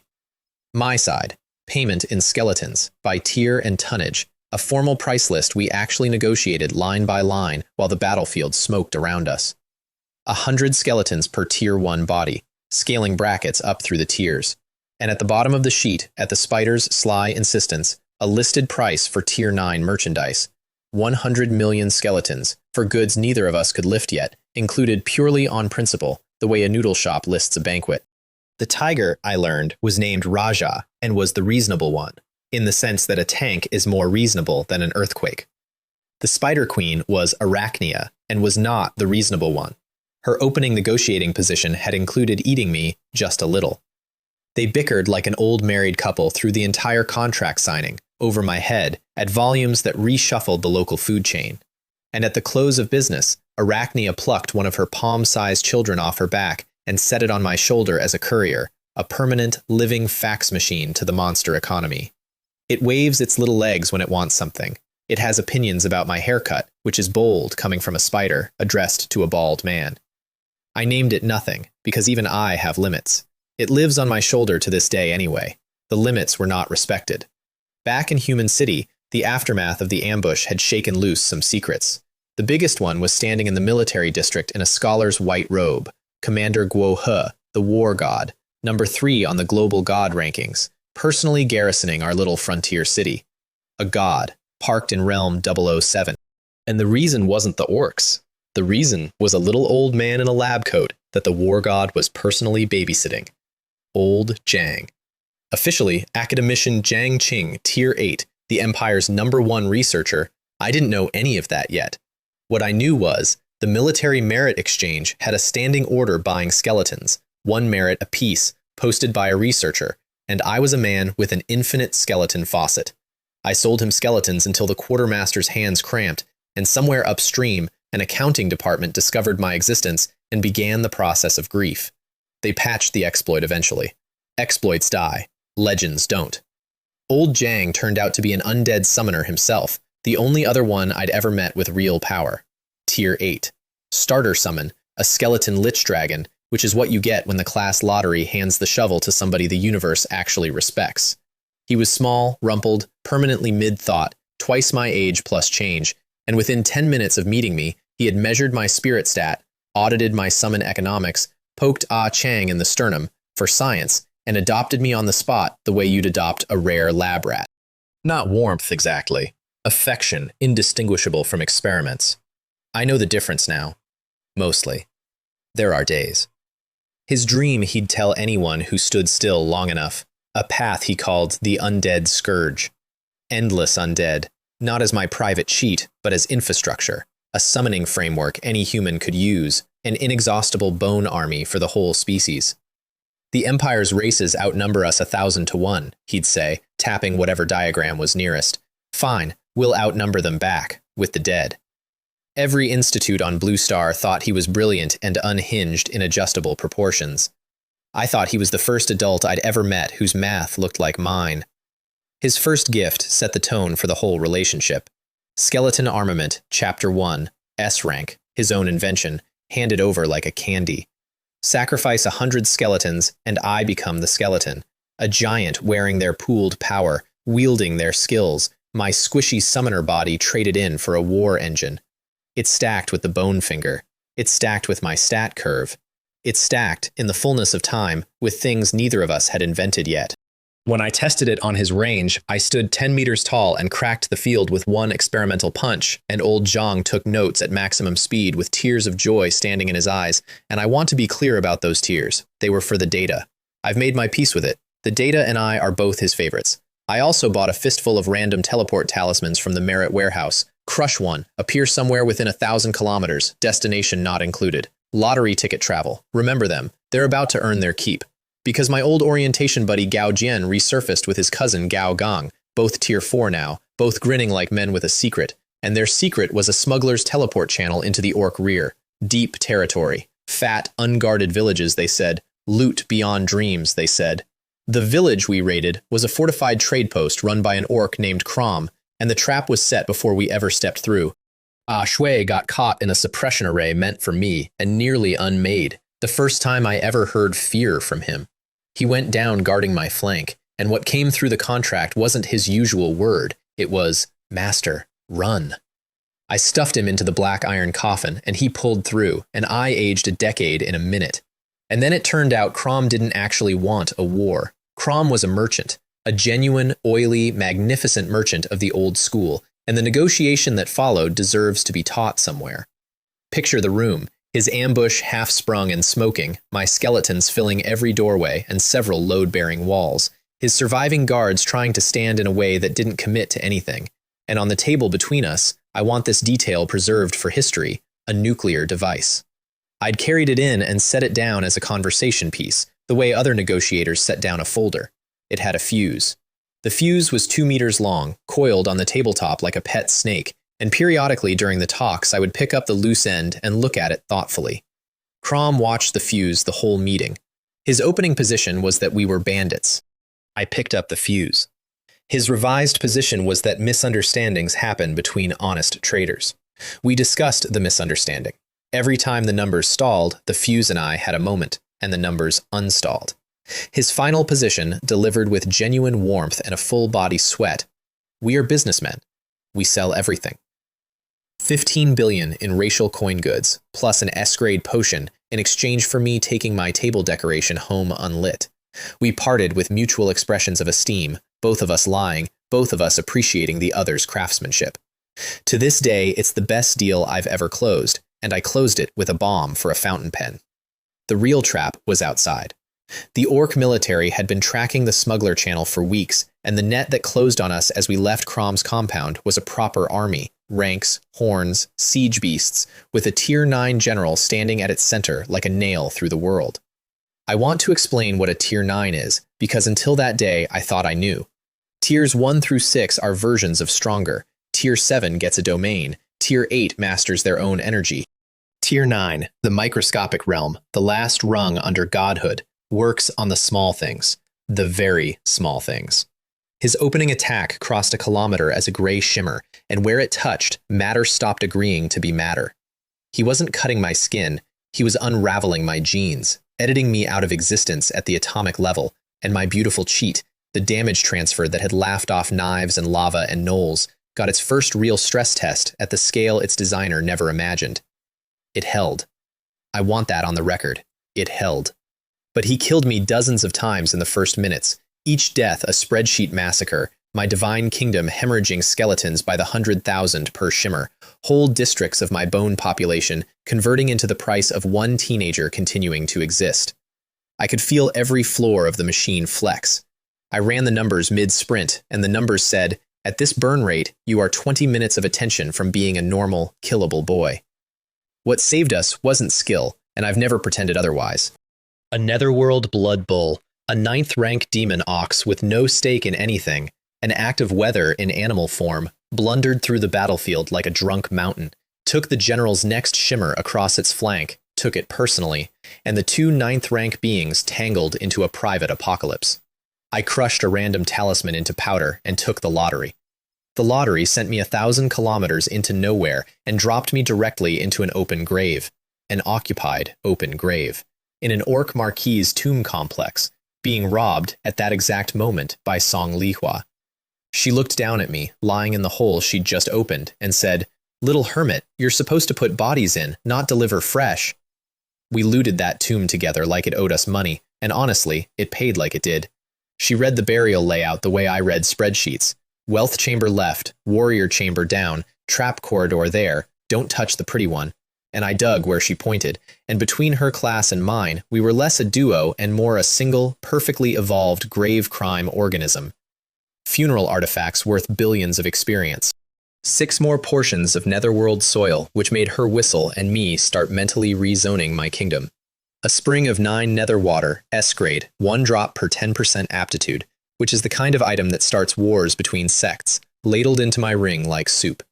And in the deepest chamber, under a ceiling of carved honors, the tomb's true tenet, a skeleton by the name of Thok, an orc champion of some forgotten campaign, buried with his weapons and his titles.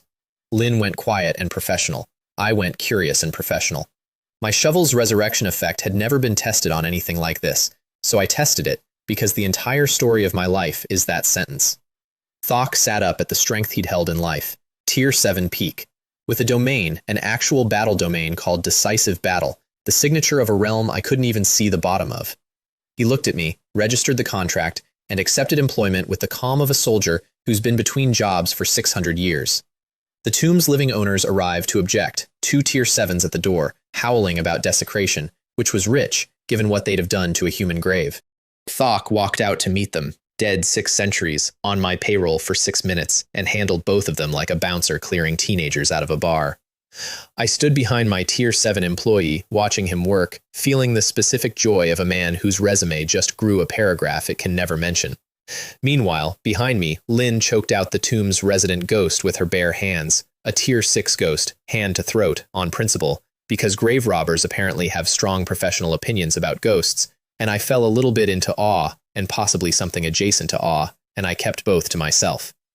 The escape run cost me 40+ deaths, knives, spells, 1 memorable boulder. You do get used to dying, it's the paperwork of my life now, and the Marquis's estate on the way out got emptied into my ring down to the doorknobs.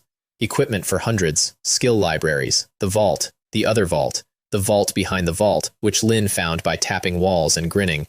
War between races is a full contact economy. I didn't invent the rules. I just showed up with a shovel and a girl who could hear hollow masonry. What I did next, the Orc Empire has probably still not forgiven. Their supply town of Oran sat within Ming's delivery radius, and Oran fed the armies that fed the front, that fed the graves of people like Dean Sun and Instructor Guo. So we introduced Oran to the concept of strategic bombing. First delivery at night. The city's shield array drank most of the blast, credit to Orc engineering, but the shockwave still rolled through every street, and by morning the whole town was a kicked anthill. Patrols tripled, shield crews on stimulants, a Tier 7 city officer named Gruel bellowing about phantom human armies. They searched the hills, they searched the roads. They did not search the basement of a house inside their own walls. Because who bombs a city and then checks into it? We'd checked into it.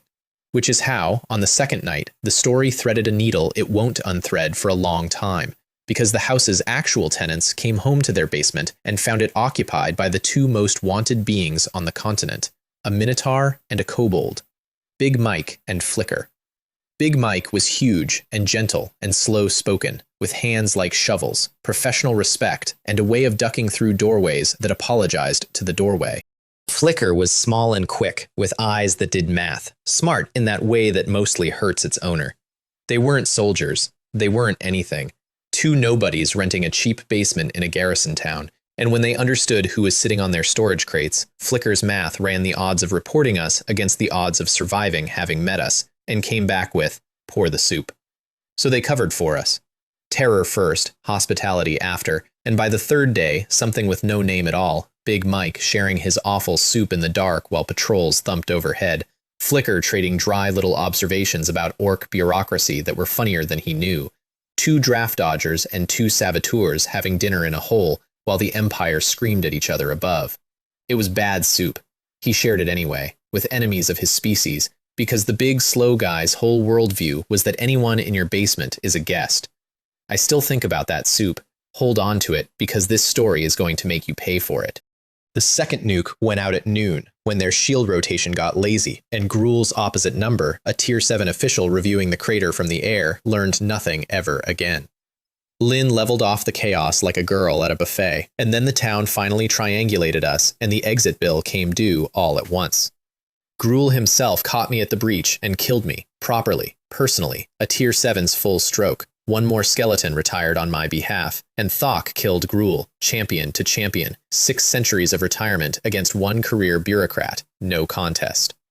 And then Vorlag arrived, and I learned the difference between Tier 7 and Tier 8, which is the difference between weather and climate.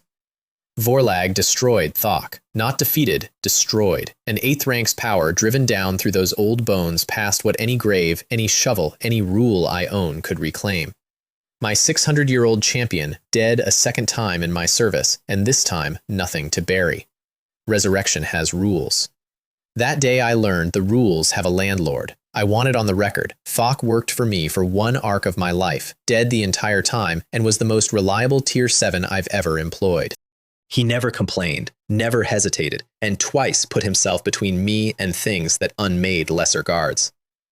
600 years in a tomb, and his second career lasted weeks, and he spent all of it protecting a human teenager because a shovel asked him to.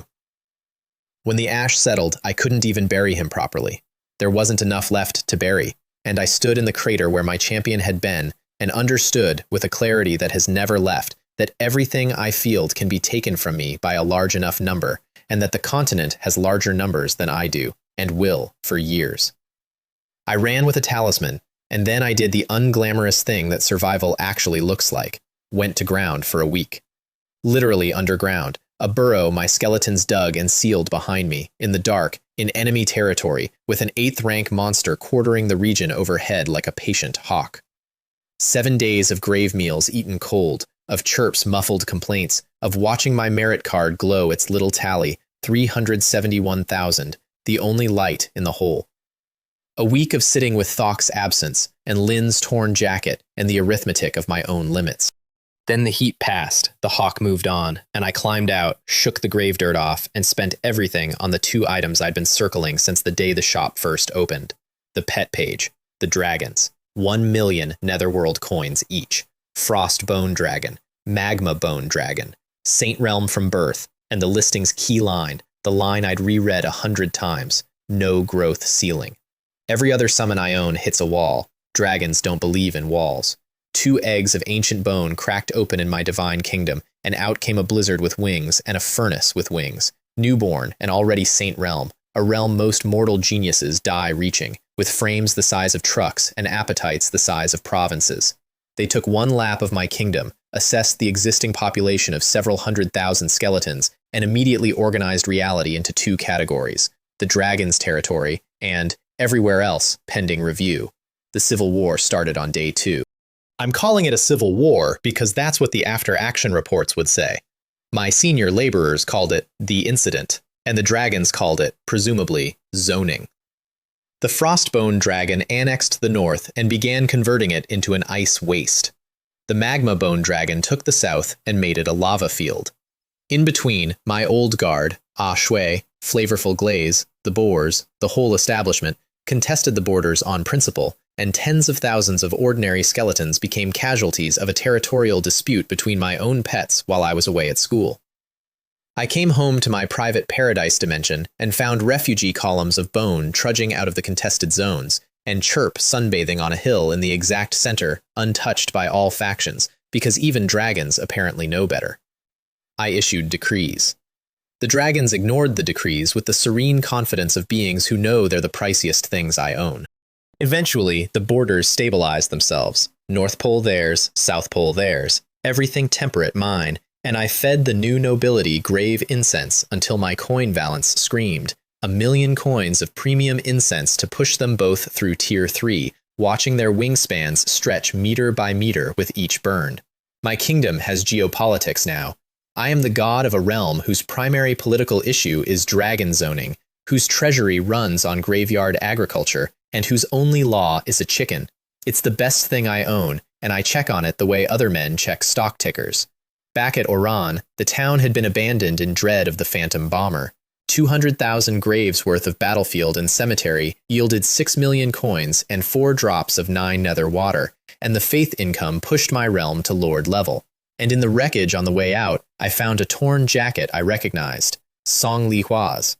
Torn, bloodied, snagged on the edge of a collapse, with an 8th rank's pursuit trail stamped all around it. No body. Grave robbers don't leave bodies. That was the hope I chose. But she was gone. Gone in a way that had my new bombing campaign's fingerprints on the chain of events.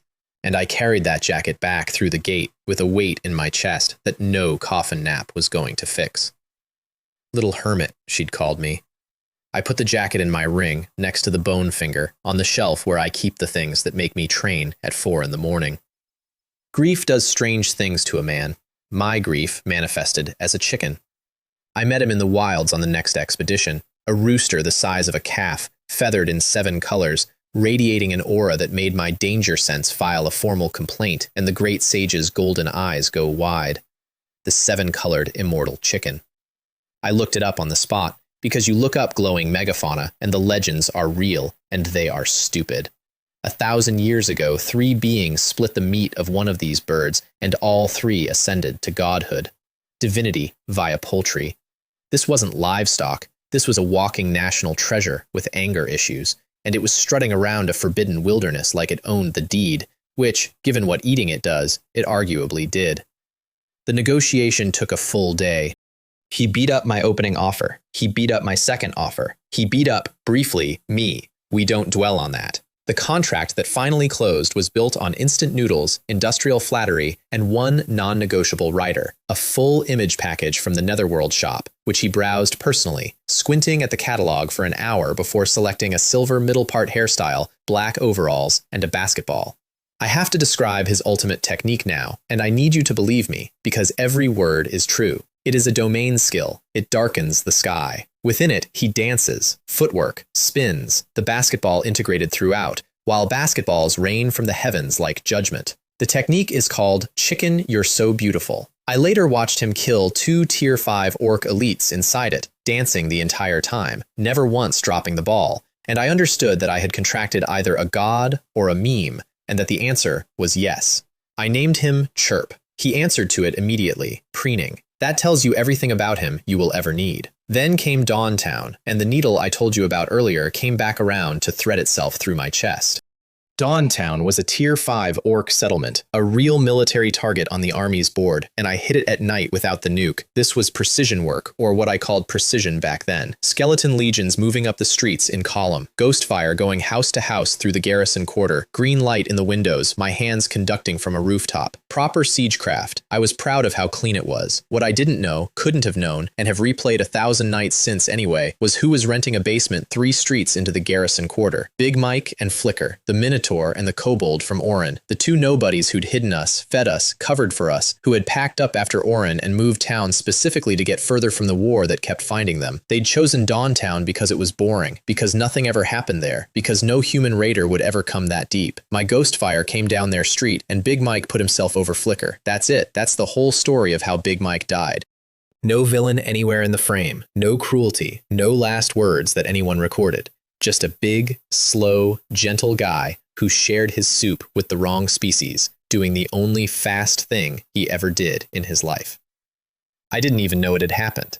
At the time, from my rooftop, it was one green fire among hundreds, one more window going dark in a burning district. I found out weeks later from intelligence reports assembled backwards from what came after. There is no version of this where I get to feel clean, and I've stopped looking for one. Flicker knew immediately.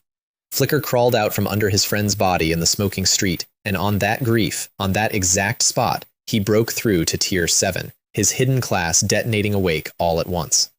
A Tengu, the dog that swallows the moon. Witnesses across half the region reported the sky going dark that night, the moonlight physically eaten out of the air over Dawntown by a hound-shaped shadow, a realm-wide anomaly radiating from one small kobold mealing in an alley. And inside that darkness, a nobody with nothing left swore an oath with my face on it. I'm not going to argue with his oath. If someone did to my people what I did to his, I'd already be digging. All I can tell you is what's true. We never saw each other's faces that night, he and I, just each other's fires. I'm telling you this now, out of order, because he's coming. Not yet, but he's coming, and when he gets here, I need you to remember Big Mike, because Flicker never forgets him for 1 second. What I dealt with that night instead was the town's actual protector arriving, the Tianmo Mountain Lord, a boar demon at peak Tier 7 who turned out to be, not the world is a small and terrible place, Chirp's former owner, come to repossess his chicken. I did not fight a peak Tier 7 boar over poultry. I introduced the boar to the town's surviving defenders, let the 2 problems discuss jurisdiction, and left the conversation early with my chicken under my arm like a stolen baguette. The trip home closed the loop on my favorite trade route. The Tiger and the Spider Queen, Raja and Arachnia, they had names now, they'd insisted, had leveled clean into Tier 6 King Realm on their skeleton diet, with stat totals over 1 million, and our commerce had matured into something with delivery schedules. 1.5 million skeletons paid out against 2,097 fresh orc corpses for my graveyards. 2 monster warlords and a bald teenager haggling over bulk bone rates in a field. Civilization finds a way. Also, casually, mid-haggle, they mentioned the grassland we were standing in was the Ching Ching grassland, the real one. My beginner dungeon, the Marmot Fields where all of this started, was a projection of this exact place. I'd been farming a photocopy of a Forbidden Zone. Somewhere deeper in the real version, the Tiger said, there were things even they didn't visit. Noted, filed, nightmare scheduled. Back at Human City, my merit card said 700,000, and the number tripped every alarm in the military's accounting department, and the war god himself summoned me to ask how. Understand the scale of that sentence. Commander Guo He, number 3 on the global god rankings. The man whose existence is the reason Bloodaxe City hasn't flattened us in 300 years. I got walked into his office by 2 soldiers who kept glancing at me sideways, and found a scholar in a white robe holding my black card up to the light like a suspicious banknote, wearing the expression of a man whose economy has developed a leak shaped like a teenager. The audience was supposed to be an audit. It became a demonstration because when I explained my methods, he requested a live sample, and Ah Ming, summoned into the office of a god, completely unbothered, a professional, produced a rocket. And Commander Guo He, to make a point about power scales that I no longer remember because of what happened next, caught it out of the air, bare-handed, mid-flight, held it like a cucumber, at arm's length, mildly interested, while the engine burned out against his palm and the warhead declined to argue. Then he set it on his desk as a paperweight, thanked Ah Ming for the craftsmanship. Ah Ming bowed, the absolute courtier, and approved my merit balance with a stamp. I recalibrated my life goals on the spot, in his office, standing up. There's a version of strength where you win fights, and then there's a version where ordnance apologizes to you. I left that office knowing which shelf I was reaching for, however long the climb. And old Zhang had been watching my crew all season with the eyes of a man in love. He formally borrowed all 6 of my senior laborers for his Undead Scourge prototype. Ah Ming, Ah Shuai, Ah Chang, Daisy, Bartholomew, Flavorful Glaze, all 6, signed out like library books, into the lab of a man whose affection is indistinguishable from experiments. He promised me he absolutely would not grind them into powder. The specific wording of that promise will matter later. I went back to Mo University to settle accounts before the semester's big event. The 2.5 million credits I owed the vault, I paid with experience ore from the frontier, 3 million credits worth, keep the change, and the registrar informed me that my ore sales had incidentally leveled the entire student body by 3 to 5 levels each. I'm not saying I was the best thing to happen to that university's GPA, the dean said it, while hitting me. And then Guo Mingzhi called me in and told me why the timing mattered. The exchange tournament had been upgraded. Not Mo University versus Kyoto. Global. The first worldwide freshman exchange competition in history, hosted not by any country, but by the Temple, the Council of Humanity's Gods, with prizes to match, divine artifacts, SSS rank skills, top-tier resources for the winning school. 1 week away. I said we'd take first place, out loud, in front of the deans. 3 teachers made 3 identical faces, like fathers watching a toddler announce a marriage. 1 week. I spent it well. First, money. Though the reunion with my business partner opened, as tradition demands, with violence. Yongchang spotted me across the milk tea shop, strolled over, rubbed my bald head like a lottery ticket, and asked, loudly, in public, why my hair still hadn't grown back and whether it was permanent. I invited him outside for a word. We returned 10 minutes later, both faces bruised and swollen, and finished our milk teas in dignified silence, because he discovered mid-brawl that I'd hit tier 5 since our last meeting, and I'd discovered he was secretly tier 6 and had been letting me win our entire friendship. Merchant to the bone. Even his fistfights carry hidden reserves. Then commerce. I emptied the Marquise's estate onto his counter. 355 pieces of equipment, 85 skill books, 188 relics, and partway through the relic pile, Yongchang stopped breathing, went pale, and locked the front door. 4 little beads. Earth, wind, water, fire, spirit orbs. I've nearly thrown them out. They looked like aquarium gravel, and they didn't even have a grade listing. A single one, he whispered, had sold at auction 5 years back for $10 billion. As a complete set? Call it $100 billion. Start the bidding there, and let nations outbid each other. I looked at my hand, which had recently used one of these as a fidget stone, and put my hand in my pocket. I looked around at his little shop that could not possibly pay me, and I did the most personality-revealing thing of my life. I invested. All of it. The whole hoard. The beads. Everything. For 51% of his business, plus 1 contractual demand. The right to change 1 word on his sign. He agreed. He shouldn't have agreed without asking which word. Yongchang's shop reopened the next morning as the Dog Egg Store. He called me at 7 a.m., screaming with a passion that honestly moved me. Brother, a rough name raises easy money. It's folk wisdom. Look it up. He blocked my number for a day. The store, and I want this in the record, would go on to become globally famous under that name. So who's the branding genius now? Second errand of the week. Hair. There was a Tony Wiggs franchise across from the sign shop, and an 18-year-old man has his pride, and his pride cost a bit over 10,000 yuan for a premium buzzcut model. I walked out with hair for the first time in months and caught my reflection going, quietly, how is there a man this handsome? Which the shop assistant was kind enough to pretend not to hear. Third, the last lesson before the war games. Guo Mingzhi sat me down in the trial tower and floated 2 fireballs in front of me. One was Samadhi True Fire, S-rank, textbook, terrifying. The other was his own invention, an A-rank called Fierce Flame, and it made the S-rank fireball look like a desk lamp.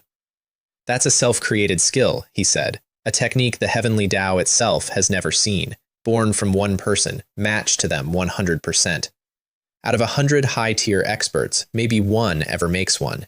He'd made 3, with a broken foundation, which is why a Tier 6 cripple was the most dangerous teacher I ever had. I filed that lecture next to the shovel and the coffin, in the drawer marked Things That Will Define My Life, and I didn't even know it yet. Also filed that week, Old Zhang's real name is Zhang Wei. Calling him Old Zhang is a recognized cause of death. His last labeled critic, a promising Void Bull pet, left his lab as a research paper, and the only reason I'd survived the nickname this long was that the officer who introduced us uses it too. Dean Zhang told me the Void Bull story with relish, watched all the blood leave my face as I remembered where my 6 skeleton employees currently were, and wished me a pleasant evening. Last errand, my classmates.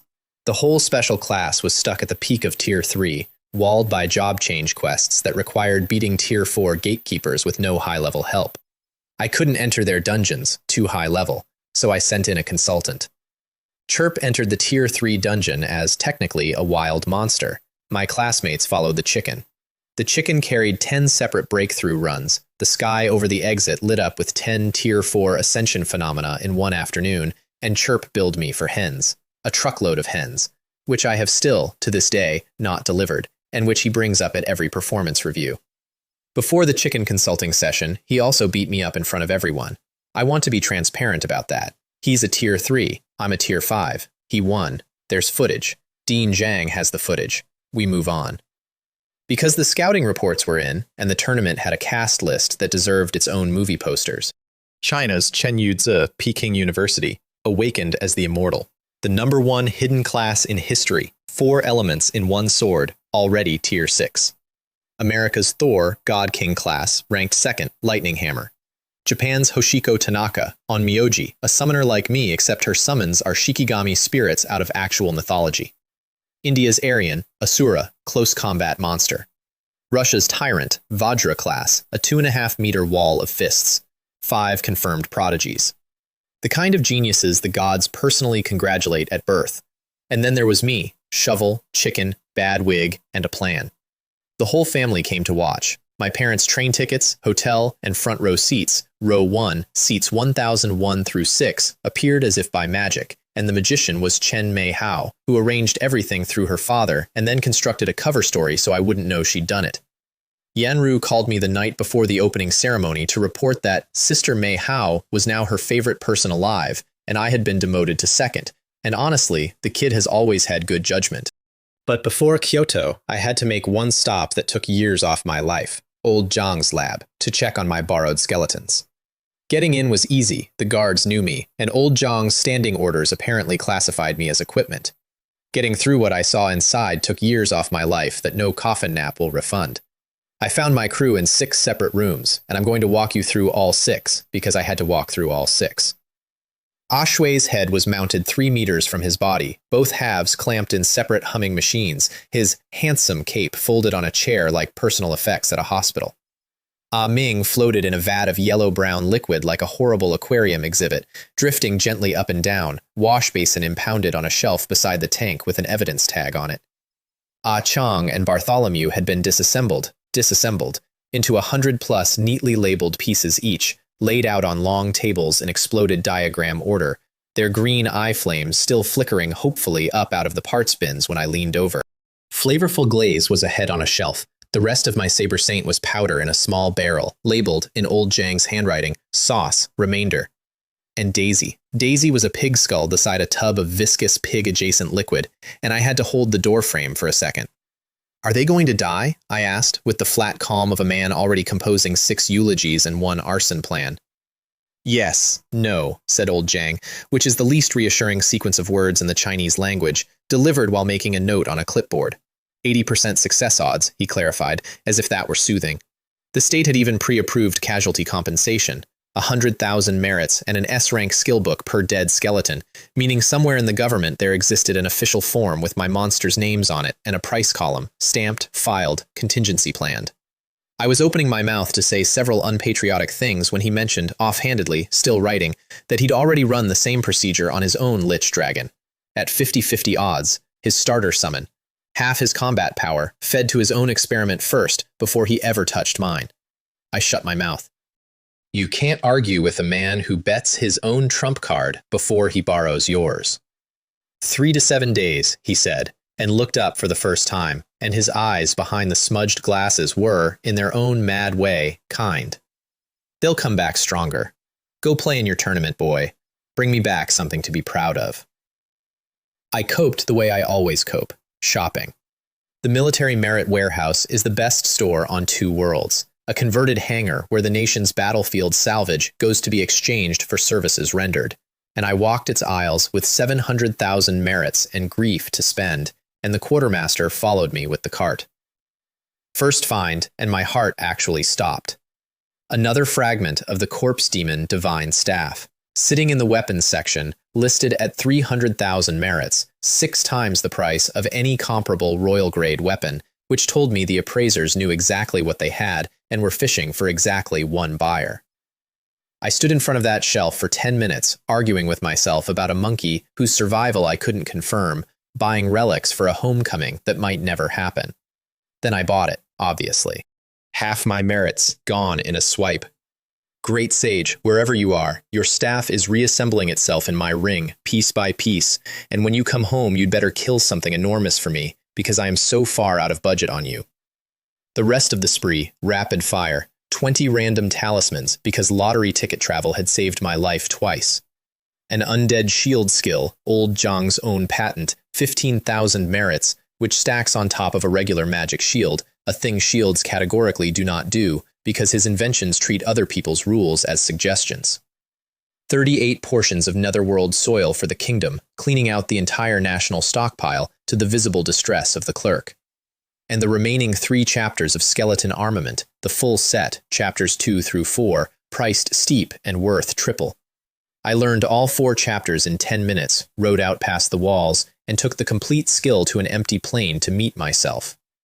Stage 1. 100 skeletons crumble, their power floods in, and I stand up 10 meters tall, bone, fire-eyed, already stronger than my flesh has ever been. Stage 2. 200 more, 15 meters, the ground creaking under my footprint. Stage 3. 500, 20 meters, and now the horizon sits differently, the world scaled down like a diorama. Stage 4. 1,000 skeletons in one breath, a black column of their essence roaring up and in, and the thing standing in the crater of their power was 50 meters of bone, with red furnaces for eyes, knuckles dragging trenches when it walked, shoulders throwing a shadow with its own postal code. I tested the punch on the ground, once, respectfully. The plane acquired a new geographic feature, and my instruments, I'd brought instruments, I'm that kind of monster, read the blow as Tier 6 strength class. I'm a summoner. The squishiest class in the book, the boy whose starter died to a friendly pat. And now, on demand, for pocket change and skeletons, I'm also a kaiju. I walked home taking small steps, for the road's sake, grinning all 50 meters worth.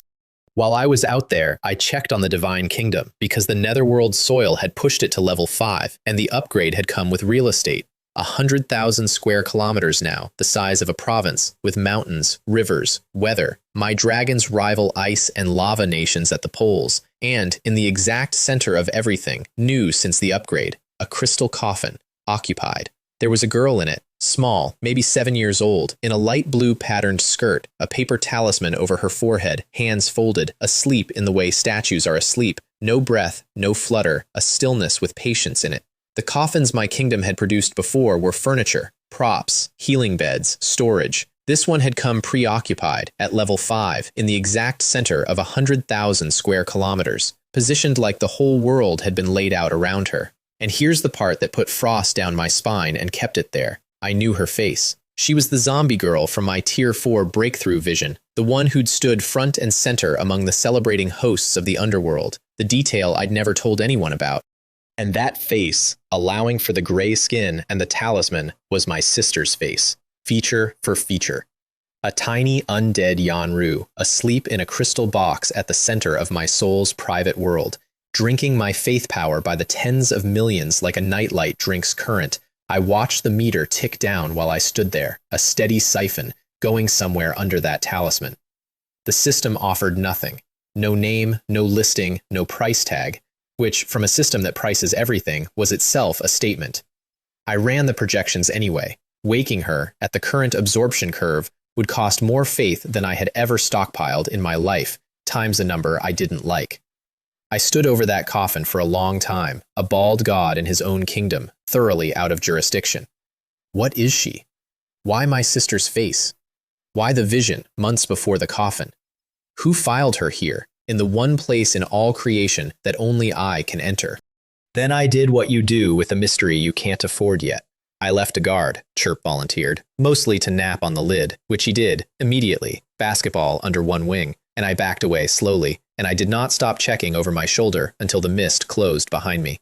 Next stop before the tournament, the Ching Ching grassland, the real one, because my shovel's farming mode had been idle too long, and I had business partners with paws. I found Raja and Arachnia mid-catastrophe. They jumped a slime. Let me explain the slime, because they jumped a slime does not convey the scene. A month back, my tiger and spider had driven a fat green blob off some prime territory. Easy, they figured. Slimes are the trash race of the wilds, ranked below goblins, below kobolds, a species so weak it's classified as a monster instead of a people. The blob had looked at the odds, made the safe call, and left without a fight. The blob went away and came back, tier 7, with a domain. 50 meters of caustic jelly cruising through the air at the speed of sound. A flying hill of acid, sonic booms rolling off it. Raining corrosive spheres on 2 tier 6 warlords and introducing himself between volleys, I swear on the shovel, as Blobert the Great Demon King. And Blobert was winning, methodically. Checking his own flanks, confirming each advantage before pressing it. He was winning politely, which is the scariest way to lose to anyone. The tiger had a hole in his gut and a third of a leg missing. The spider was down 2 legs. Their entire remaining strategy, which I heard them agree on in real time, was bring the problem to chef. Standing tactical doctrine. So they came howling across the grassland with a flying acid mountain behind them, aimed directly at me. And I did what any franchise owner does when the branch managers bring him a tier 7. Went to 4th stage armament, 50 meters of pure bluff, planted my bone feet, and offered the incoming Great Demon King a beverage. Coca-Cola, 1 liter. I unscrewed it myself, took a demonstrative swig, held it up. And the mountain slowed, and hovered, and shrank. He can resize. It's very cute. I didn't say that out loud. He can also dissolve me, and a 50-centimeter slime bounced down out of the sky, extruded a doubtful pseudopod, drank, and went perfectly still. Then his little eyes opened wide, and he looked at the bottle, and looked at me, and sat down like a punctured argument. We spent the whole night around a fire, passing bottles. The tiger and spider drank theirs in single gulps and demanded refills, which I rationed like a war nurse, while the Great Demon King perched on my head telling me his life. Born aware, one thinking mind in a tribe of mindless kin. Raised by a chief who taught him everything, asked nothing, and told him the old dream. If one slime, any slime, ever reaches godhood, the race gets rewritten, the mindless wake up, the trash race becomes a people. Then an orc adventuring company found their swamp, decided a tribe that big must be hiding treasure, and slaughtered 10,000 of them over a rumor that was never true. The chief's last technique threw Blobert clear of the massacre, over the heads of the dying, out of the smoke. His last words followed him out. Live. Even if you must become a coward, a maggot, live. You are the hope of our race. So the trash race slime lived. Ran, hid, calculated, refused every fight below 98% certainty, and clawed his way to tier 7 alone, carrying 10,000 ghosts and 1 assignment. He likes humans, he told me, because humans fight orcs. He forgave my tiger and spider on the spot. Xiao Su's friends are Blobert's friends, which was generous, given the hole they'd tried to put in his territory twice. I've met a lot of monsters. I've buried more. That night I made a friend. And when he lifted off at sunrise, full size, blotting out the early sun like a green moon, he shouted back one demand across the whole grassland. Next time, bring more of the happy water. The happy water diplomacy budget got its own line item that morning, and it has never once been cut. The farm launched at dawn. Effect 3 of the shovel, seeds from the Netherworld Mall, and 2 tier 6 monsters doing the digging, claws only, no energy.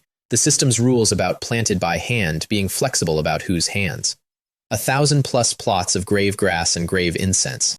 First harvest at 24 hours. Quality tiers I'd never seen out of the shop. C grades, B grades, and 1 row of A grade grave incense that read, calmly, as if it weren't rewriting my economy. 100 million experience per second for 60 seconds per stick. 6 billion experience a stick. 10 sticks a plant. My farm grows 6 billion experience a stick, from seeds that cost 1,000 coins, in soil worked by 2 apex monsters whom I pay in skeletons.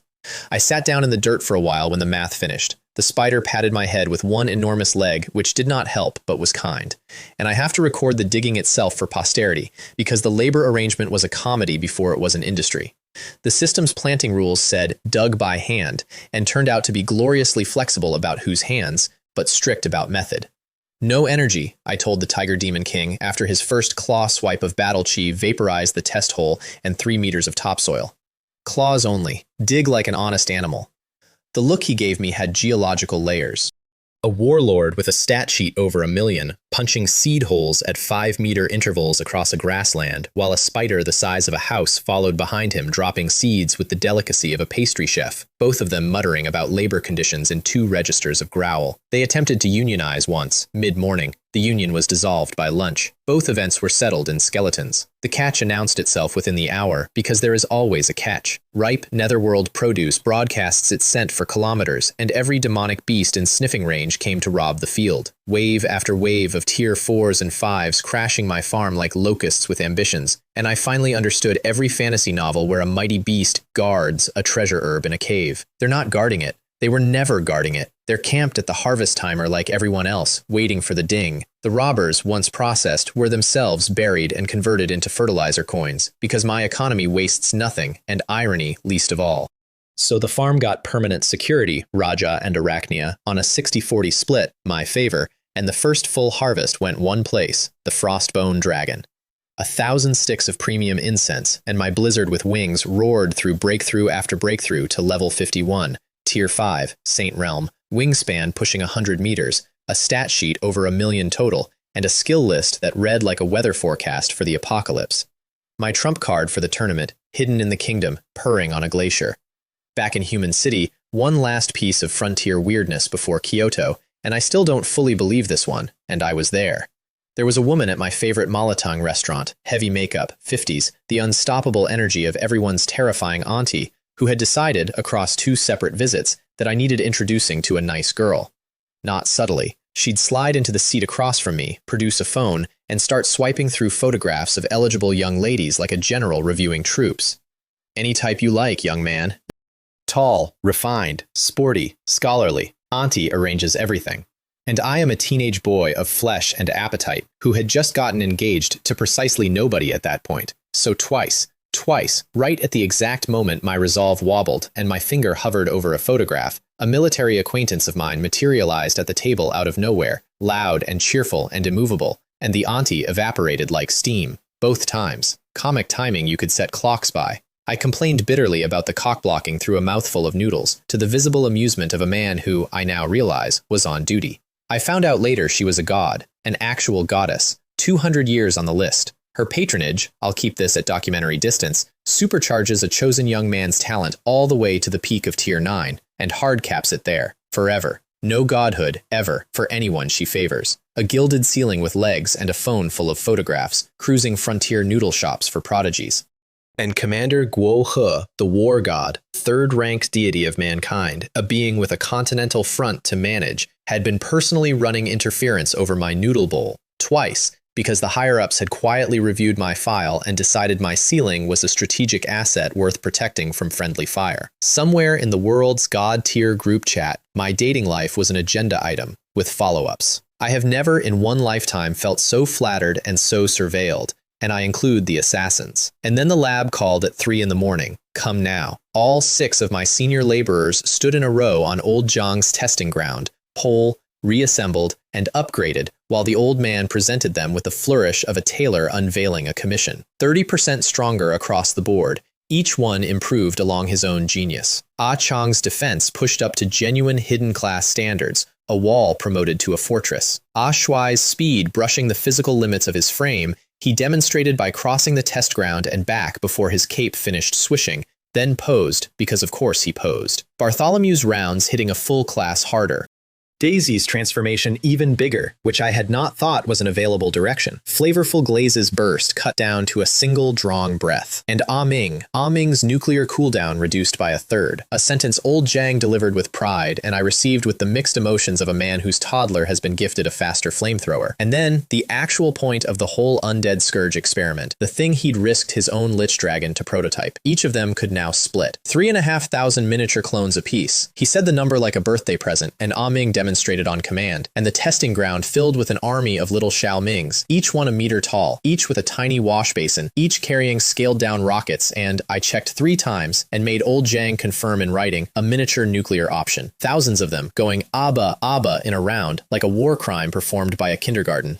When the demonstrations ended, all 6 of my monsters looked at me, and then all 6 howled like abandoned dogs and stampeded over. Daisy knocked me flat. Shuai draped his cape over my face. Flavorful Glaze declared a crow was taking flight about it, and they extracted, as a condition of continued service, a solemn oath that they would never be lent to the library again. I promised.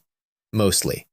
Old Zhang, over their heads, was already mouthing, "Next time, the dragons." We understand each other, the old man and I. It's the problem with us. Then I ran skeleton armament, using 100 little Xiao Mings as the sacrifice, and my 50-meter kaiju form inherited the rockets, the launcher, the whole arsenal. On the 4th stage, the inherited firepower exceeded the originals. I stood in the crater of the test shot, 50 meters tall, smoking slightly, and reflected that somewhere out there 5 prodigies were polishing their sword arts for this tournament, and none of them knew the 6th seed was a walking silo. Old Zhang watched the test with fatherly pride, then turned the conversation on a coin. "There's a student at Tokyo Professional University," he said, "Tanaka Ren. If you meet him in the tournament, cripple him, hands and feet. Use my skeleton armament to do it. No explanation, just a name, a grudge older than me, and a debt I owed the old man that made explanations optional." I said okay. He laughed, told me to make it educational, and walked back into his lab looking, for one step, like the loneliest national treasure in China. Last introduction before the show. The vice president of Mo University came home. Xu Jing, the only true prodigy China produced in decades, Tier 9, 40 years old with the face of a college junior, the woman whose glory years are the reason Mo University stayed relevant. Dean Zhang has been in love with her since they were classmates. He confessed once, years ago. She hit him. The entire university knows. He lit up like a stadium when she walked in and said, "Yanru, you're here!" And she looked at him like a smudge and said, "That's President Xu to you. Still stuck under Tier 9? What a waste of resources." Guo Mingzhe sprayed tea across the table. I bit through my own cheek, staying silent, because Dean Zhang's flick can crack my skull, and love makes him faster. She sized me up in one look, the full audit, class to shoes, and told me I'd leveled only a month slower than she had at my age. Delivered as an insult, received as one. A month slower than the only true prodigy China produced in decades, and her tone made clear the month was a character flaw. Then she talked, and under the arrogance there was iron worth hearing. "This is a prosperous age," she said, "and perspiring ages are fought for yourself at the small end, for the species at the large one, and this tournament was my first real war on that ladder whether I understood it or not." Then she cut her deal. Bring Mo University into the top 3, and she'd grant one request within her principles. The room waited for me to ask for resources, techniques, a recommendation to the temple. I glanced at Dean Zhang. I requested official, permanent, retroactive protection from being hit by Dean Zhang. Silence. Then she agreed. Terms. For every future hit he lands on me, she hits him twice, and Dean Zhang made a noise like a wounded appliance, and Guo Mingzhe laughed tea out of his nose for the 2nd time in one meeting. She also, entirely unprompted, sketched me a career path to someday becoming university president myself. Strength requirement achievable. Contribution requirement covered by a championship. And as for the faculty vote, anyone who disagrees, I'll beat up. Tier 9 governance. Clean, scalable, time-tested.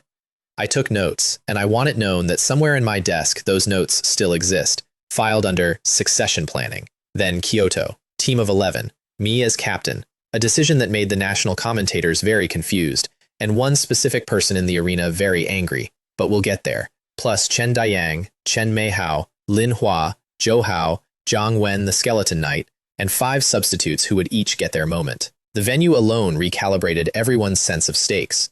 A purpose-built stadium inside Kyoto's 3rd ring, A fighting floor the size of 10 football fields, seating for 3 million human beings, screens the size of city blocks, and airspace patrolled by beings whose job titles I didn't want to know.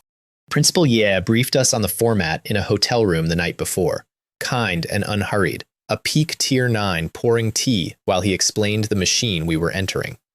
345 teams from every country on the planet. Single elimination down to 12, then to 3, then an individual exhibition, with 10 gods in personal attendance for the finale, watching the young generation the way farmers watch weather. Full power fighting was not just legal but expected, because the arena floor sat inside a divine artifact woven by multiple gods. Take fatal damage, and time itself rewinds you to the moment before, then deposits you outside the ropes, dead in the ring, embarrassed on the grass, assembled and breathing. So fight without holding back, the principal said, mildly, to a room of teenagers, and every single one of us heard the sentence underneath, because everyone else will. The rewind had a seam in it. Nobody mentioned the seam in the briefing. We'd be learning about it the hard way soon enough. And the sponsorship. I need a full moment for the sponsorship, because it is my life's other masterpiece, and history should have the details. Zhao Yongchang flew to Kyoto uninvited, tracked our team to its hotel, and introduced himself to my teachers as a corporate partner, opening negotiations by presenting the uniforms he'd already printed. Crisp white shirts with "Dog Egg Store" across the chest in confident black characters, and on each cuff, the store's official logo, which I had personally designed, which was 2 steaming piles of poop. Steam lines included, fresh, artisanal. Dean Zhang beat him up on sight, on principle. Before hearing a single number, just looked at the cuffs and started swinging, and honestly, from his information position, correctly. It took Yongchang 10 minutes of cowering behind furniture to establish that he was my friend and not an elaborate insult from a rival school. Then Guo Mingzhe heard the numbers, and the temperature of the room changed. Yongchang opened at 1 million per match. Guo Mingzhe, a gentleman scholar, a broken legend, the most respected mentor in eastern China, countered, with a completely straight face, at 10 billion. What followed was a half hour of negotiating theater so shameless that we ate our whole breakfast watching it like a variety show. And the final contract read, 100 million per match through the group rounds, 1 billion per match in the top 12, 10 billion for a finals appearance, and 50 billion for a championship. 50 billion. For a shop whose logo is excrement. Watching my mentor extract that number, I understood for the first time why his students run the country. And I sat there, secretly the majority shareholder of the sponsoring entity, funding my own team's shame, saying nothing, radiating what I hoped read as team spirit. At the opening ceremony, 3 million spectators watched China's second-ranked university march out branded head to cuff in dog eggs and steaming waste, between delegations in national colors and blessed ceremonial armor. The stadium took about 4 seconds to process it, and then spontaneously invented the chant that followed us the entire tournament. They're just here for the money. 3 million people, in unison, in rhythm. The commentators tried to talk over it and started laughing instead. The giant center screen chose that moment to run Dog Egg Store's paid advertisement. 5 seconds of my logo at cathedral scale, and somewhere in the stands my mother pretended, on camera, not to know me. 11 of my teammates marched with their eyes on their shoes, cheeks glowing like stop signs. I marched with my chin up and my chest out, into the jeering, like a flagship into weather. It was my store. It was my logo. It was, and I will die on this hill in full uniform, excellent design. The announcer introduced every captain with their glorious achievements. Mine was, his class is only ranked 108th, but surely he has some special quality. Thank you. Genuinely the nicest thing the sport ever said about me. The first face from the past showed up before the first match did. Zhou Longwei, rich boy, swift-wind swordsman, the firecracker casualty of my very first dungeon, blocked our hallway with his new team. Tianfu Professional University. Because after I ruined his entrance exam, the family bought him a captaincy somewhere with lower standards and higher patience. He'd rehearsed a whole scene, and he performed it with the commitment of a man who'd been writing it in his head for months. Sneered at my captaincy, so the rumors about Mo University's decline were generous.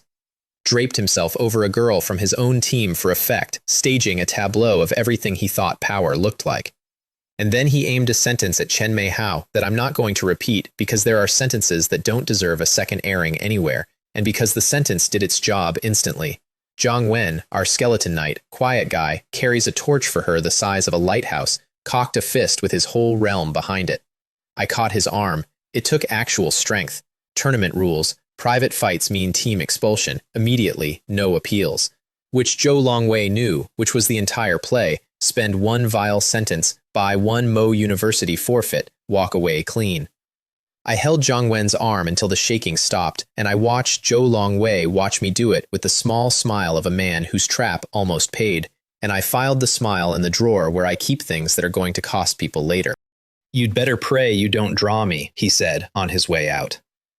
That afternoon, Tianfu crushed an American seed in 5 minutes without their captain lifting a finger, and with his benchwarmer bodyguard, a shield man named Zhang Huli, casually flexing Tier 5 strength that no provincial school has any business fielding.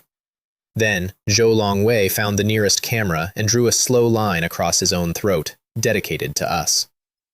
Here's what actually bothered me, and file this away with the smile. I'd known Zhou Longwei 3 years. He was talented, genuinely. First class of a small pond talented. He was never this talented. Tier 5s don't grow on provincial rosters like mushrooms, and his own power had a flicker in it, a wrongness at the edges my class kept half recognizing. Somebody had been feeding the dog something. I didn't yet know what, but the whole team smelled faintly of a leash, and leashes have holders. Our own opening match was versus South Korea's 3rd seed, and I submitted a lineup that made the officials double-check their tablets. Me, plus 5 substitutes. All 5. The entire bench. The staffer taking the roster looked at me with open contempt. First the poop uniforms, now benching the starters against a national seed. And the stadium reached consensus before the horn. They've sold the match. Ban this school. Somewhere in row 1, my mother covered her eyes. The horn went. My bench went to work. Zhang Wei, greatsword substitute, deleted their frontline knight in one combination. Gao Hao, our substitute archer, put an energy arrow through their mage's shield from a kilometer out. The shield lasted 1/10 of a second, which was longer than the commentary took to stop mid-sentence. Their archer answered at our ice mage, and Guo Lin raised an ice wall with a flick, then sent back her signature, a magic ice crystal arrow bigger than she is, which their man dodged beautifully, and which then turned around, homing. He outran it for 3 glorious seconds of live television before it educated him. And their trump card, a Tier 4 assassin, ghosted into stealth at the horn and slid toward my backline for the anti-captain play, at which point a burst of rainbow elimination light popped out of empty air in the middle of nowhere, and our own substitute assassin, Huang Bo, decloaked out of the same empty air, dusted his hands, and strolled back. He'd killed their invisible man while both were invisible. The commentators are, to my knowledge, still diagramming it. 99 seconds, start to sweep. I never took a step, never cast. Stood there in my poop couture like a monument to payroll efficiency, and 3 million people pivoted mid-chant from shameless money grubbers to Mo University, without a flicker of self-awareness. One collective neck, 0 shame. Honestly, I respect it. That's my people. The rest of the field introduced itself over 2 days, and the introductions were sobering. Tokyo won their match in 37 seconds without fielding their captain, their number 2, a soft-eyed girl named Sakura Hana, turned out to be a 9-tailed fox at Tier 5. One glance of her pink pupils froze the entire opposing team mid-step like a paused video, and her teammates walked down the line taking free throws. I knew that class. I'd met her older sister in the ruin back in the desert. The Sakura family breeds that fox bloodline like a dynasty, and if the sister had passed along stories about me, they were not flattering stories.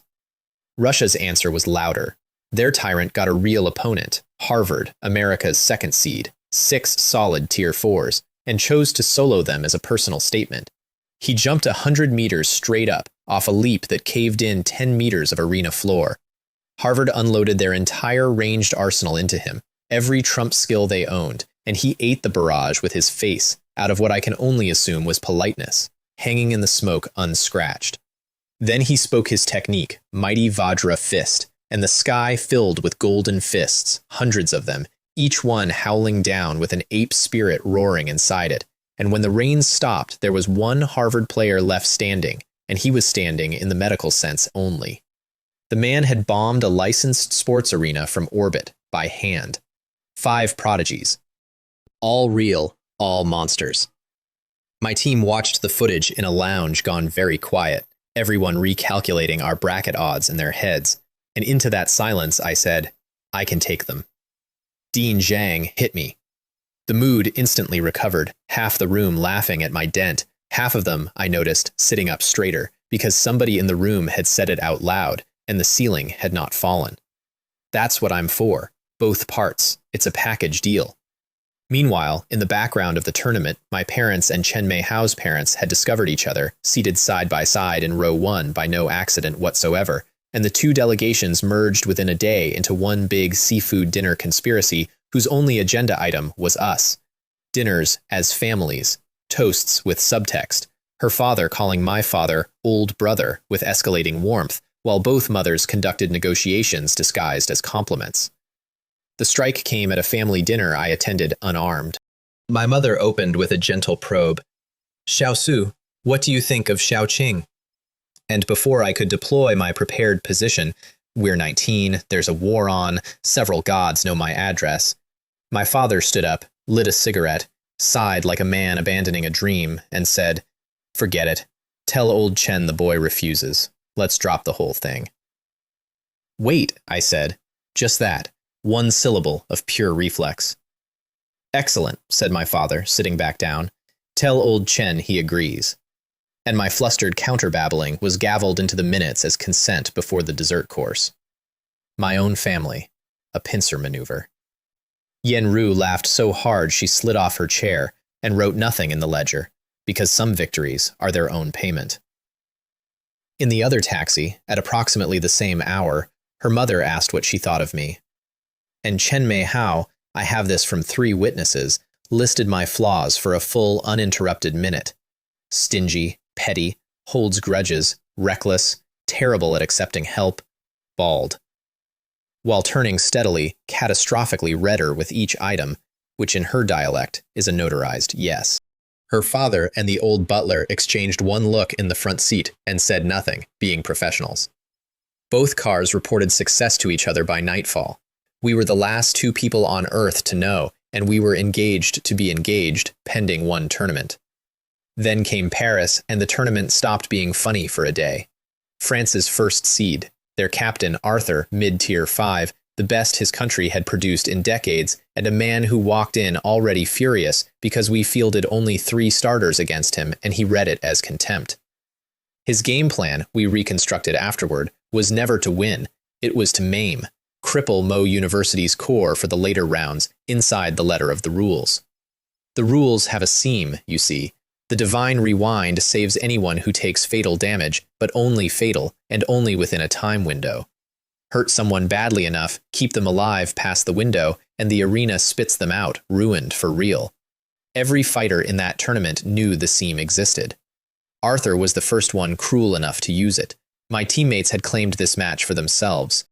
Chen Daiyang and Chen Mei Hao sat me down the night before and extracted a promise. No matter what, I don't move until they've actually lost. They wanted to fight a real first seed at full stakes. The tournament was the best training ground of their lives, and they wanted my cards kept hidden for the rounds that mattered. It was the right call by every strategic measure. I promised.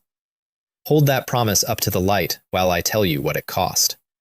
Arthur opened smart, baited our formation apart with a false overextension, then killed our assassin Huang Bo in the opening minute with a countertrap so clean it belonged in a textbook.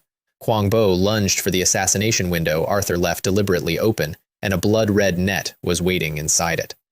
One down, rewound out safely, and our whole geometry limped. Then Arthur went to work, and the work was surgery. Chen Daiyang met him head-on, early Tier 4 against mid-Tier 5, and my brother-in-arms still traded evenly for whole minutes on pure holy body violence, still forced Arthur to respect him, but Arthur wasn't fighting to win. He was fighting to wound on schedule. He opened Chen Daiyang's chest to the bone and then eased off. Let our healer Liu Mei Shi rush in. Let her kneel and pour light into the wound. Stood over them, watching the rewind clock in his head, smiling at our bench. Chen Daiyang understood first. He's a war family's son. He knew the seam. He screamed at Liu Mei Shi to stop healing and kill him now, trigger the rewind while it could still take him back whole. She couldn't do it. Her whole class is keeping people alive. Her hands wouldn't turn. She was still refusing, crying, hands full of light, when Arthur cut her down mid-heel, instantly, mercifully by his arithmetic, one elimination flash, and she was safe outside the arena, sobbing on the grass. And Chen Daiyang's clock kept running, wound by wound, until the window closed and Arthur finally let the arena take him. Rewound. Breathing. And broken anyway, out of the tournament, into a hospital bed, wrapped to the chin, because the rewind had nothing whole left to rewind to. The stadium's medical gods worked on him for hours. The seam in the rules had a body count now, and the referee's flags had stayed down the entire time, because every cut was legal. Chen Mei Hao held the rest alone. 3 peak Tier 4s on her at once, her early Tier 4 realm against their numbers, 6 wings blazing, giving ground by centimeters and making them bleed for every one, until her sword arm shook and her light thinned, and even then she didn't call for me, because she'd promised to, and her promises hold like mine don't. Then Arthur's whole team abandoned her fight mid-swing and wheeled toward me, all 5 at once, because a wounded angel was worth less than the real prize. The unrevealed captain, standing alone at his mark, contractually forbidden to have backup. Their 5 best, airborne, converging on one summoner. From their side of the math, checkmate. From my side of the math, my teammates were down or dying, which meant the promise had expired. Ah Chiang materialized in front of Chen Mei Hao. I didn't shout a command, didn't gesture, just opened the kingdom and put him where the math said, between my exhausted fiancé-to-be and 5 incoming signature moves, and took the combined blast on his shield. All 5 techniques, together, full power, the strike package they'd assembled to end our captain. The explosion dug a crater 100 meters wide and threw a dust column visible from the parking structures. And when it cleared, Ah Chang stood at the exact center, shield planted, unscratched, radiating the deep skeletal smugness of a professional who has waited his whole unlife to finally be given a hard job. Lab upgraded defense, hidden class grade. The Paris team stared at him the way you stare at a wall that has just declined your best argument. Ah Shui took Arthur personally, blade to blade, handsome cape streaming, mid-tier 5 against mid-tier 5, and the lab had given my swordsman speed that Arthur's textbook didn't index. And Ah Ming waddled out in front of the 4 remaining members of the French national first seed, all conveniently regrouped for mutual defense, looked them over with the appraising eye of an artist selecting a canvas, and pulled a rocket out of his basin. They had time to see it. That's the detail I remember. A full second where 4 elite fighters looked at a meter of skeleton holding municipal ordnance, and their formations training offered nothing. 1 launch, 10 warheads. 4 white rewind lights blooming inside the fireball like camera flashes at a disaster. 1 scorched arena, and a stadium of 3 million people going so quiet you could hear my wig settle. Arthur looked at his gutted roster, at my untouched summons, at the tournament dream his country had loaded onto him, and made the choice that told me everything about what had been done to him to make him what he was. He burned his own lifespan. Actual years fed into one final technique, his aura clawing up past its ceiling into borrowed tier 6 as his hair grayed at the temples in real time. A blood-red blade 100 meters long, the last coin in his purse spent on 1 cut, aimed at me. The honorable response was a defensive masterpiece. I decided the moment had earned something else, a debut, my newest creation. The one I'd finished at 4 in the morning the night before, alone on a hotel roof, and hadn't told a single soul about, including the soul currently co-signing my engagement. Ghostfire. My garbage G-rank starter spell, the one I'd been feeding skill points since the beginning because it was the only attack I had climbed so far past its own design that the Heavenly Tao had thrown out the manual. There is no A-rank Ghostfire in the records of heaven, which meant mine wasn't a skill anymore, it was a self-created skill. The thing Guo Mingzhe had shown me in the tower, the 1 in 100 miracle of the high tiers. Mine, at 18, off a spell everyone deletes in week 1. The green fireball was the size of a basketball. It went through his 100-meter blood blade like a rumor through a small town, cracked it inch by inch, and detonated on the far side. When the light faded, France's finest lay at the bottom of a crater with his lifespan spent and his cruelty refunded at full price. The rewind saved his life. I made sure of the timing, just his life. The stadium learned the phrase 6th prodigy that night. The other 5 teams' lounges, I'm told, went very quiet. And in the audience, a middle-aged man in an immaculate suit, my future father-in-law, though neither of us had signed anything yet, stood up and clenched both fists like his stocks had ascended. Two shadows crossed the celebration. One, our teachers were gone. Both principals, then Guoming-zhe, phones dead, outside service range, which on this planet means a secret realm. Dean Zhang knew something and armored his face whenever we asked. Two, Chen Daiyang's hospital room, where our strongest melee fighter watched the tournament from a bed, taped together, apologizing to us for getting hurt. We took turns telling him to shut up. Some rosters you patch with substitutes, some holes just changed the plan. And the draw, with its usual comedic timing, gave us Tokyo next, the prodigy team, the one with the Onmyoji captain, the nine-tailed fox, and Kaivo, third name on the listed lineup, a skinny young man with a samurai ponytail, Tanaka Ren, old Zhang's name. My debt, gift-wrapped by fate, with the whole world watching. We prepped a full day for Tokyo, and the prep kept producing bad news. Their captain, Hoshiko Tanaka, was a confirmed Tier 6, a full realm over me. Their fox, Sakura Hana, countered team formations by existing, and the simulations Dean Zhang ran on how to handle the fox kept spitting out the same absurd answer, Zhou Hao. Only Zhou Hao, with his shape-shifting blood arsenal, could stay unpredictable enough to survive her illusions 10 minutes. The fat man received this news like a diagnosis, went pale, and ate 2 dinners about it. Dean Zhang's final battle plan was a masterwork of grim chess, sacrifices, delays, contingencies, and everyone memorized their part, and everyone assumed the match would be a long, grinding war between 2 summoner captains. I did not tell anyone my actual plan. Not the team, not the dean, not a soul. This is important for what follows, and also for the yelling that followed what follows. Match start. Tanaka opened by making my entire military doctrine obsolete in one scream. Her first talisman burned into a ghost infant, a floating, wailing thing with a face caught between laughing and crying, and its cry wasn't an attack, it was a jammer. Every basic skeleton I fielded dropped mid-stride, 10,000 warriors falling over like puppets with cut strings, my control simply absent between me and them.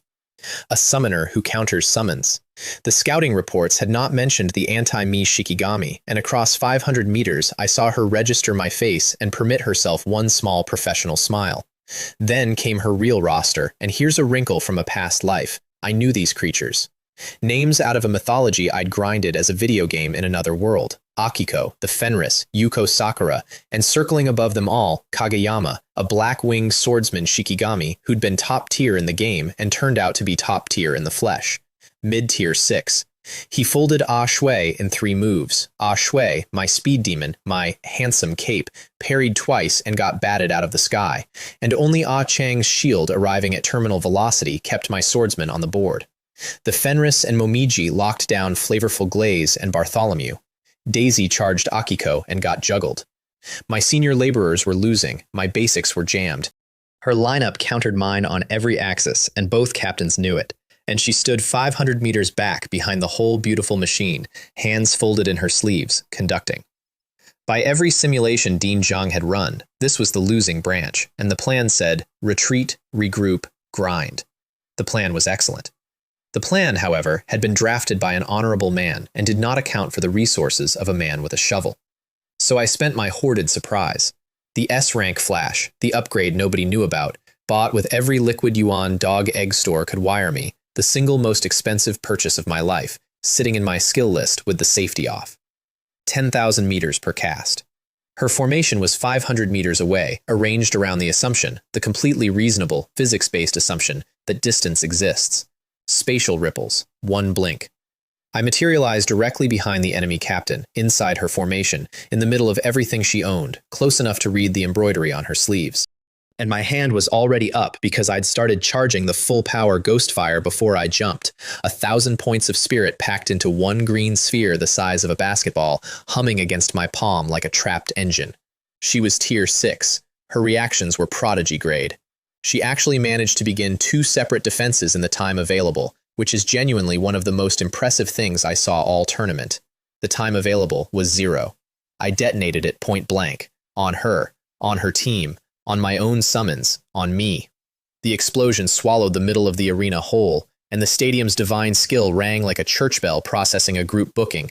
10 fighters and 6 summons blasted out of the match in one strobing construct of white lights, both rosters gutted in a single transaction, including my own people, who had not been warned, and whose faces on the way out I will carry to my grave, and whose revenge upon me afterward was swift, collective, physical, and deserved. Hoshiko Tanaka, prodigy of Japan, reappeared in the elimination zone before she'd used half her strength, and the first sound she made on international broadcast was a shriek of, "Wei Xiaosu, you have no martial ethics." Ma'am, with respect, I have a shovel. Ethics cost extra. In the other team's lounges, the reaction split along national lines. Russia's Tyrant watched the replay and pronounced one word: coward. America's Thor, shameless. India's Aryan, thoughtfully, after a long pause, talent. Aryan gets it. Aryan and I could be friends. When the smoke cleared, the arena held exactly 3 people. Me, on my last legs, both shields spent, wig singed. Zhang Wen and their tank, both rewound out seconds later. And one skinny swordsman with a ponytail, lying in the wreckage, coughing blood but alive, kept alive by some unlisted defensive skill that had eaten an explosion meant to kill Tier 6's Tanaka Ren. The universe wanted the debt paid in person. I walked over to finish the match, and he moved like a snake that had been playing dead, a draw cut from the ground, full remaining strength, straight through my midsection. My shields were down, my skeletons were scattered. For the first time since the Marmot Fields, a blade found me with my account empty, and it cost me a bone-deep wound and the sword through my palm that followed, pinning me to the arena floor. And then he went to work, and the mask came off, and under the mask there was nothing I want to describe. He didn't want to eliminate me. He wanted to ruin me past the rewind window. The Arthur method, except Arthur did it cold, and this man did it glowing. He said he hated undead summoners more than anything alive. He said he wanted to hear a genius squeal, and when the referee moved to stop it, a voice came down from a VIP box like weather, a god's voice, his grandfather's voice, and said, "A competition has rules. If your skill is lacking, endure." A god. Watching his grandson carve up a teenager on a technicality and holding the door. What Tanaka Ren did not know, because nobody outside my circle knew, you cannot pin a man to the floor if the man declines to remain flesh. Skeleton armament. My body peeled away around his blade, and I stood up out of my own falling flesh as bone, and the look on his face went somewhere religious. He recognized the skill. Screamed at me. "How do you know it? What are you to Zhang Wei? What are you to Zhang Min'er?" A name I'd never heard, a crack of grief in his voice I didn't understand, and filed next to the old man's silence. Then he tried to kill himself faster than I could reach him, which tells you what he knew about what came next. I'll give you the result, not the process. I promised an old man hands and feet, and the promise got kept, and when the divine rewind finally carried Tanaka Ren out of that arena, it repaired everything a body can repair. The rest of him, the part that plans and gloats and takes pinned kids apart on live broadcast, did not come back. The commentators called it the most brutal thing the tournament had seen. Old Zhang, watching from a lab 2 realms away, reportedly smiled at a monitor for the first time in years. I'm not asking anyone to be comfortable with it. Big Mike's on my ledger, this one's on his. His grandfather came off the VIP box like a falling sky. The blade of light that dropped on me in that arena was a god's blade, the real thing, the kind of attack where damage transfer and rewinds and clever little talents are grammar errors in a language that isn't spoken anymore. I felt the whole shape of my death arrive at once, and a soup bowl caught it. I need you to understand what I watched. A porcelain bowl of chicken soup materialized over my head, and the boiled chicken inside it, plucked, cooked, garnished, opened its mouth, and swallowed a god's killing blow like a pill. Then a round-faced, plump, middle-aged man in casual clothes strolled onto the platform, and the whole stadium hit its knees by sections as people recognized him, and the hostile god above us pulled his aura in like a man hiding a knife behind his back. The culinary deity, Huang He. The only ordinary class human ever to reach godhood, the cook who outcooked destiny. The bedtime story every untalented kid in China gets told. My childhood poster, in the flesh, standing between me and a foreign god with his hands in his pockets. The 2 gods exchanged exactly enough words to establish that Japan's finest had broken the rules first, and Grandpa Shanhai Ben withdrew, taking what was left of his grandson. And then Huang He turned to me, apologized for the scare, and, Compensation, he said, floated me a small crystal bowl of food. 9 revolutions chitterlings, his signature dish, the dish he ascended on. I ate it, crying. Partly emotion, mostly it's just that good. And then the burn started, and I spent the next several minutes rolling on the arena floor, screaming that the chitterlings hadn't been washed, on camera, while 3 million people watched their new 6th prodigy be poisoned by a god's cooking. It wasn't poison, it was renovation. The dish scours your foundation and rebuilds it. That's its lesser, secondary effect, an afterthought next to the healing. And it turns out my foundation was garbage. Actual slum-grade aptitude. Apparently, you can awaken an SSS talent on a chassis made of wet cardboard. And I had, and in 18 years, nobody had ever noticed, because the talent did all the lifting while the chassis wheezed along underneath. The culinary deity confirmed it afterward with the fascinated horror of a master chef discovering a Michelin dish built on expired stock. By the numbers, I should have plateaued at mid-tier forever. I'd been out-racing every anointed genius on the planet while running on cafeteria-grade hardware. So the dish gutted the slum and built a district, and the district came online all at once. Black mist erupted out of my every pore until it filled the whole arena, and inside the cloud, my level tore through caps that take normal people years apiece. Tier 5 mid, Tier 5 peak, the wall, through the wall, no job change quest, faith power hammering the toll gates open, Tier 6, and climbing. The whole stadium watched the mist howl back into me like a film in reverse, and when it cleared and I stood up, the man who'd rolled screaming across the floor 2 minutes earlier was mid-Tier 6, 5 levels past a breakthrough that shouldn't have happened at all. 2 full realms, 1 meal. The commentators' power scaling charts required a new axis. The aftershocks were their own harvest. The divine kingdom rode the wave to level 9, its territory trebling. My faith reserves ballooned to 38 billion. I checked the counter 4 times. Both dragons jumped 10 levels in their sleep and woke up bigger, which caused a brief border incident. And the culinary deity hovered over the crater of my breakthrough, recalculating whatever gods use for receipts, and muttered, audibly, on the feed, to the delight of every meme editor alive, "Is this kid using cheats?" Sir, I would never. The cheats are using me. There's a whole prophecy about it now. Ask your colleague with the bones. We were in the top 12, then the top 6, first through a bye that fell to us by pure last slip-in-the-box luck, because even brackets fear the shovel now, and then past a team whose school was named, I am not inventing this, Shrek Professional University. Their captain's awakened class was a blade of grass. He'd somehow ridden it to Tier 5, which philosophically is the most impressive feat in this entire chronicle, and I mean that. But flavorful glaze swept their whole lineup in one rotation, Crow duly taking flight, and the grass was mowed. Around us, the tournament sorted itself into its final shape.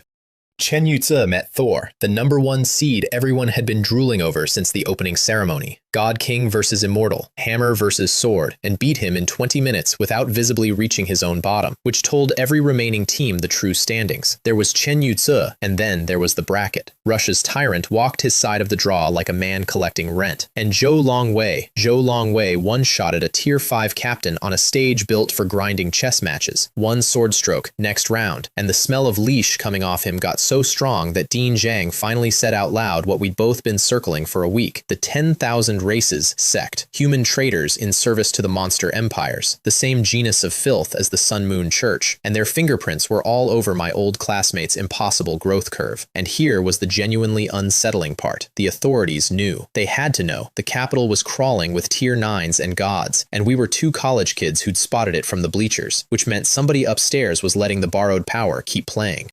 Fishing, with Zhou Longwei as the baited hook, to see what took the line. We were all in the same pond. Remember the pond. The draw for the top 6 gave me Zhou Longwei. On paper, my grudge match.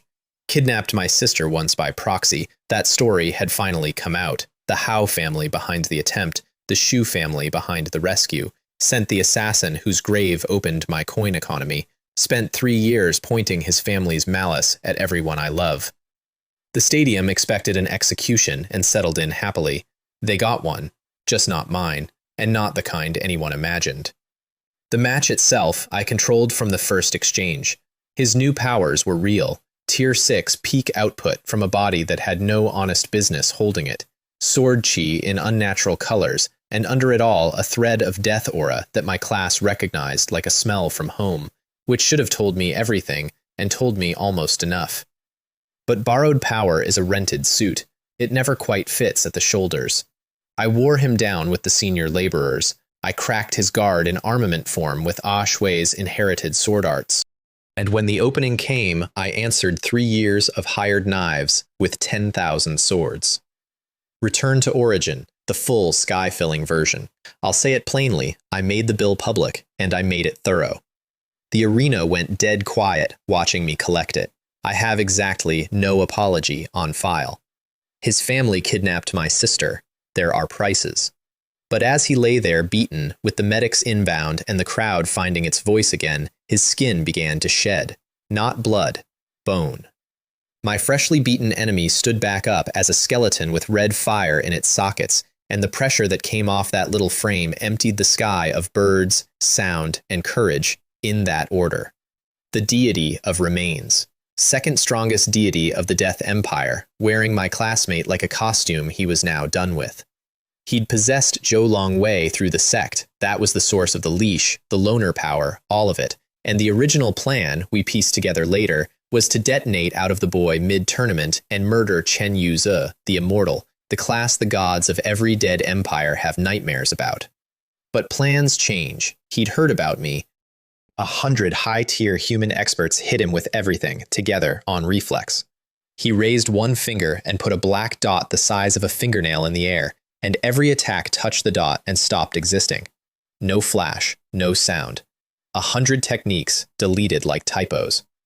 Then he pulled Zhou Longwei's soul out of his own borrowed body, looked at it once, the boy who'd sold his species for power, screaming, and unmade it.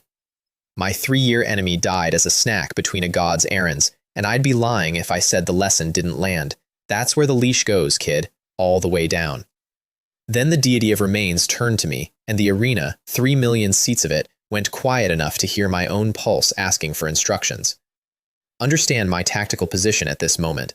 I was the reigning terror of this tournament. I had a nuke, a self-created skill, 2 dragons, an army beyond counting, and a metal case of felled prodigies. Against this thing, all of it together rounded to 0. When people use the word God casually, God tier, oh my God, God of cooking, they've never had one look at them. It isn't fear the way a blade is fear, it's reclassification. You feel your whole existence get filed under rounding error in real time by something that isn't even trying. He reached through every ward on my storage ring like wet paper and floated out Aunt Lou's bone finger. A relic of my race is on you, he said, in a voice like a crypt with good acoustics. And then he recited something older, a prophecy from the dawn of his empire, tens of millions of years stale, that even his own kind only half understood. When the undead scourge descends, the death races will rise. The scourge, the prophecy said, is a person, and the scattered relics of the Death Empire will gather themselves to that person by roads no one can predict, carried by war, by chance, by a widow's gift in a rented room on a backwater planet. He looked at my class, my shovel, my talent, my kingdom, my whole absurd resume, visible to him the way a page is visible to a reader. Nobody breathed, and this terror out of the world's basement laughed. Actually laughed, a sound like a rock slide enjoying itself. Then he floated the finger bone back to me, added a second relic out of his own hoard, a crystal skull, handed over casual as a business card, said, "We will meet again very soon," and killed his own avatar on the spot, rather than spend one more second of his main body's power on a brawl with the arriving gods. Suicide as a scheduling decision. The Tempest deity hovered over the empty arena, holding a fully charged technique with nowhere to put it, wearing the face of a man whose opponent left the chessboard mid-game after handing the pawn a crown. The interrogation afterward was almost cozy, which was its own kind of terrifying. They took me straight from the arena, standard procedure, since I was now officially the human a Death Empire god crossed the world to meet, and sat me in a dark room in symbolic handcuffs that a strong toddler could have opened. I'd prepared a whole defense, never used a word of it, because the 3 men who walked in were people the Tempest deity himself would have saluted. No uniforms, no introductions. A long-haired man with an aura like a held breath, an old man whose stillness had weight, and a broad, golden-haired one with faint lightning living in his wake. And the long-haired one, I'm fairly sure to this day, and I've never had the courage to confirm it, was the eternal sage, the human being, the one the entire pantheon of monsters is collectively afraid of, the reason the deity of remains had originally come hunting Chen Yuza's whole class of existence. Humanity's apex, making me instant tea in a basement. They already knew everything, the finger, the skull, the prophecy, probably my search history. The handcuffs opened themselves, apologetically. And then the long-haired man tapped the table and laid out a relic from the deepest state vaults, a skeletal right arm, ancient beyond dating, missing its little finger. Aunt Lou's finger bone lifted out of my ring on its own, crossed the table, and flew home. The hand became whole with a sound like a held cord resolving, and several centuries of two empires' secrets clicked together over instant tea. Her husband hadn't died guarding a keepsake. He died carrying a piece of the Death Empire's holiest engine, and his widow had handed it to the neighbor kid with a shovel. And the neighbor kid had carried it through every battlefield on the continent, which is, if you believe the deity of remains, exactly how the prophecy prefers to travel. Then they gave me the honest briefing, and the honesty impressed me more than the power did. The relics are a cursed set. Carriers die, historically, reliably, creatively. Fragments scatter themselves. Only the person from the prophecy can gather them, and nobody knows what gathering them ultimately builds. They wanted my help hunting the remaining pieces, and they were asking, not ordering, with full disclosure of the death statistics, because at their altitude, honesty is cheaper than management. I checked the assembled items description while they waited. The arm plus skull set had a hidden line the state's appraisers apparently couldn't see. 30% discount at the Netherworld Coin Mall, the mall, where dragons cost $1 million and the locked pages run to trillions.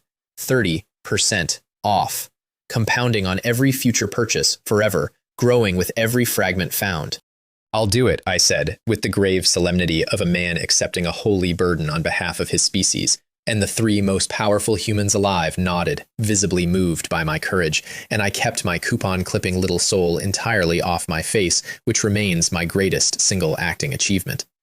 They gave me a golden core as a parting gift, an item my system couldn't even read, which had all three of them exchanging looks when it surfaced, with instructions to carry it always, that it might one day save my life. Then they sent me back to my hotel, where Johao was waiting up like a worried housewife with 2 cups of instant noodles and an interrogation of his own, considerably less gentle than the States. Some nights, you get engaged to a prophecy. The noodles help. The finals. Mo University versus Peking University. The shovel versus the immortal.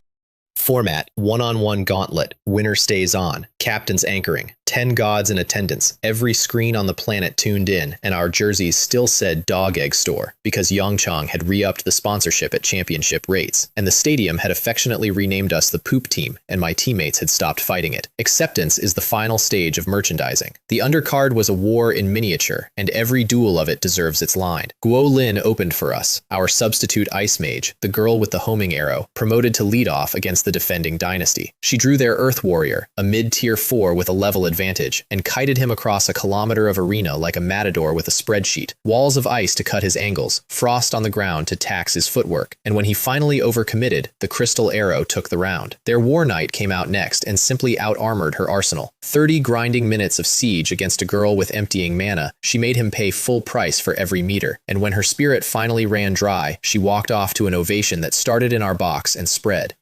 Then came the single most avant-garde battle in tournament history. Our assassin Huang Bo versus their assassin Zhang Ming. Both men stealthed at the horn, and then nothing happened for 30 minutes. 2 invisible masters, roughly a kilometer apart, each waiting for the other to make the first traceable move, while 3 million spectators watched an entirely empty field, and the commentator's improvisation collapsed into weather observations, and the betting markets experienced philosophy. The arena itself finally got embarrassed and force decloaked them both at the half-hour cap. They materialized at opposite corners, made eye contact across a kilometer of nothing, and the whole stadium heard Huang Bo mutter on a live mic, "How is he all the way over there?" Their man won the knife fight that followed, credit paid, which brought out Zhang Wen, and Zhang Wen ran the coldest gambit of the finals. He planted himself midfield, shield down, spear grounded, and simply stood there, neck exposed, back inviting, a skeleton knight impersonating a training dummy.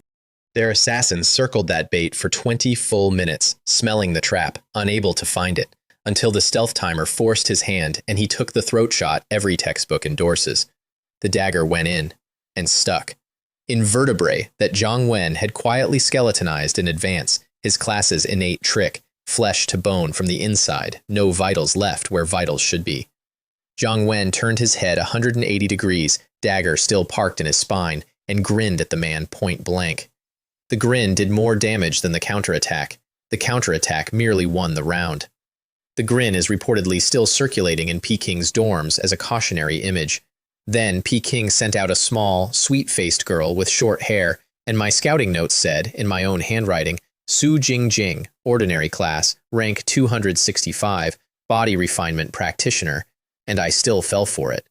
Ordinary class, 265th, the gutter of the gutter, a class that can't learn 99.9% of all skills, whose entire 300-year history contains 0 high-tier experts the class guidance counselors apologize about.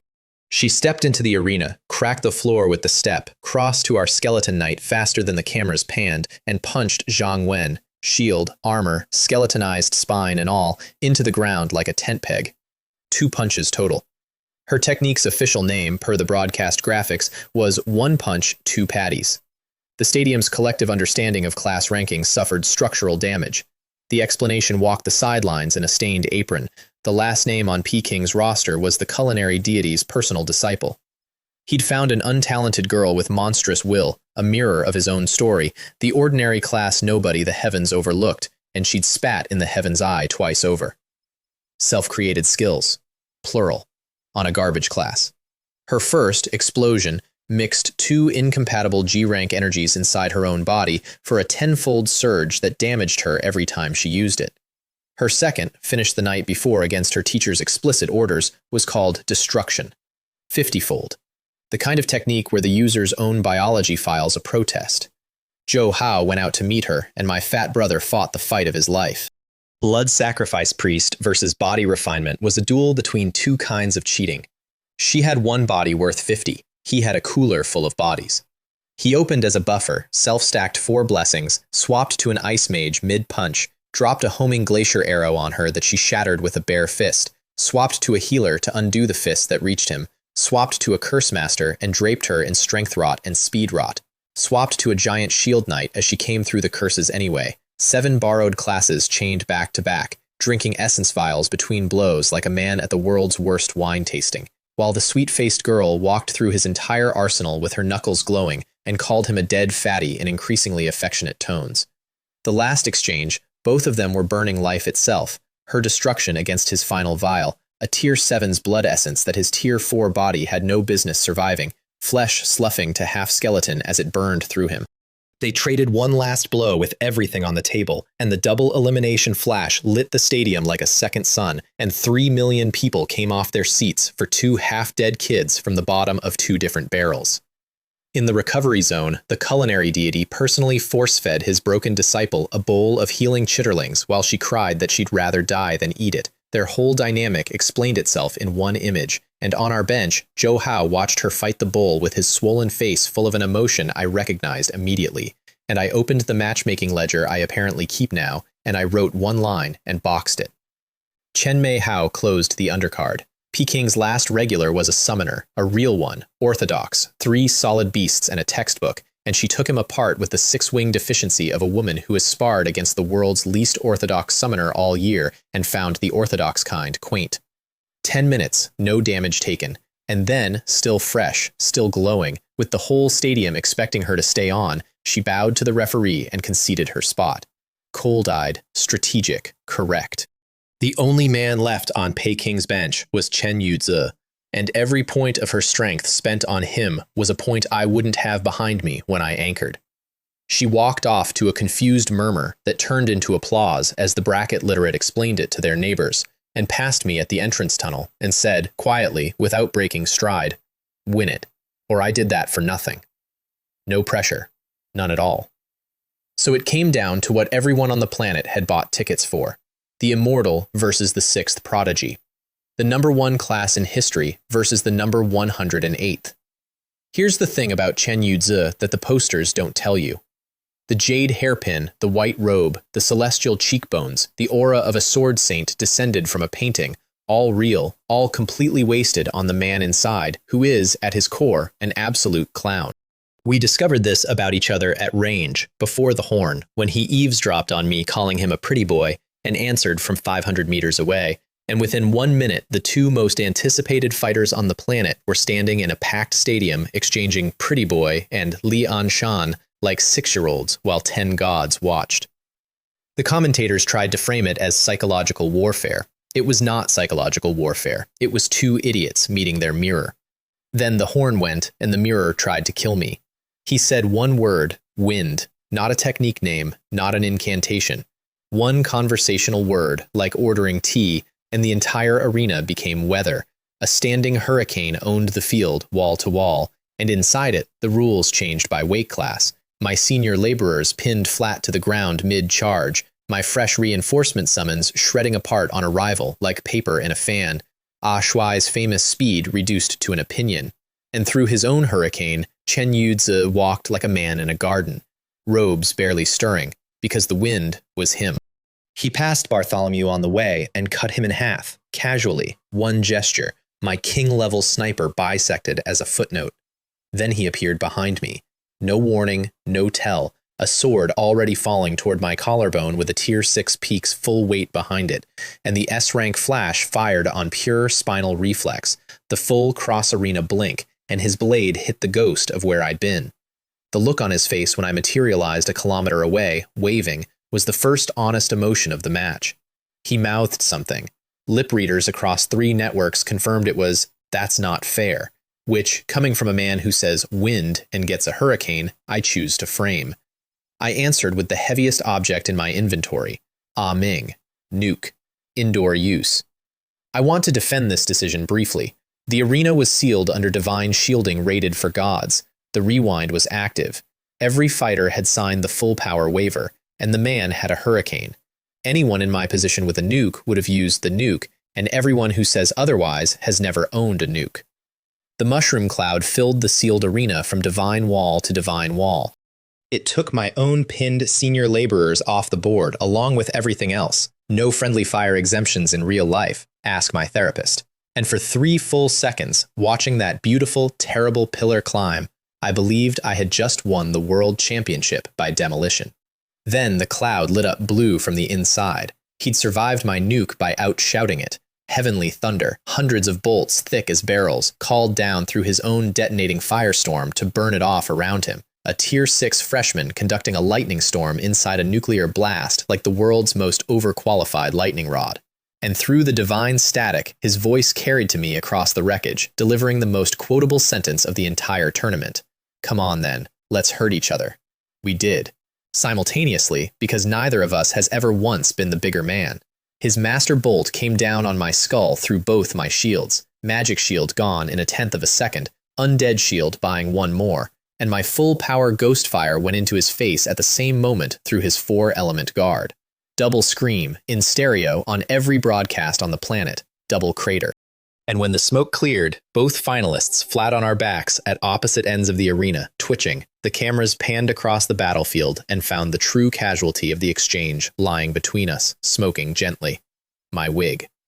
3 million people in the stadium, a planet on broadcast, my parents, my future in-laws, the 10 gods of humanity, and my little sister, front row, phone already up, recording her bald brother at maximum zoom for what she would later describe, unapologetically, as leverage. Chen Yuzi looked at my gleaming head, and this immortal being of sword and starlight laughed so hard he couldn't stand up, and gave me the nickname that I will now never lose for as long as I live. Small Stone.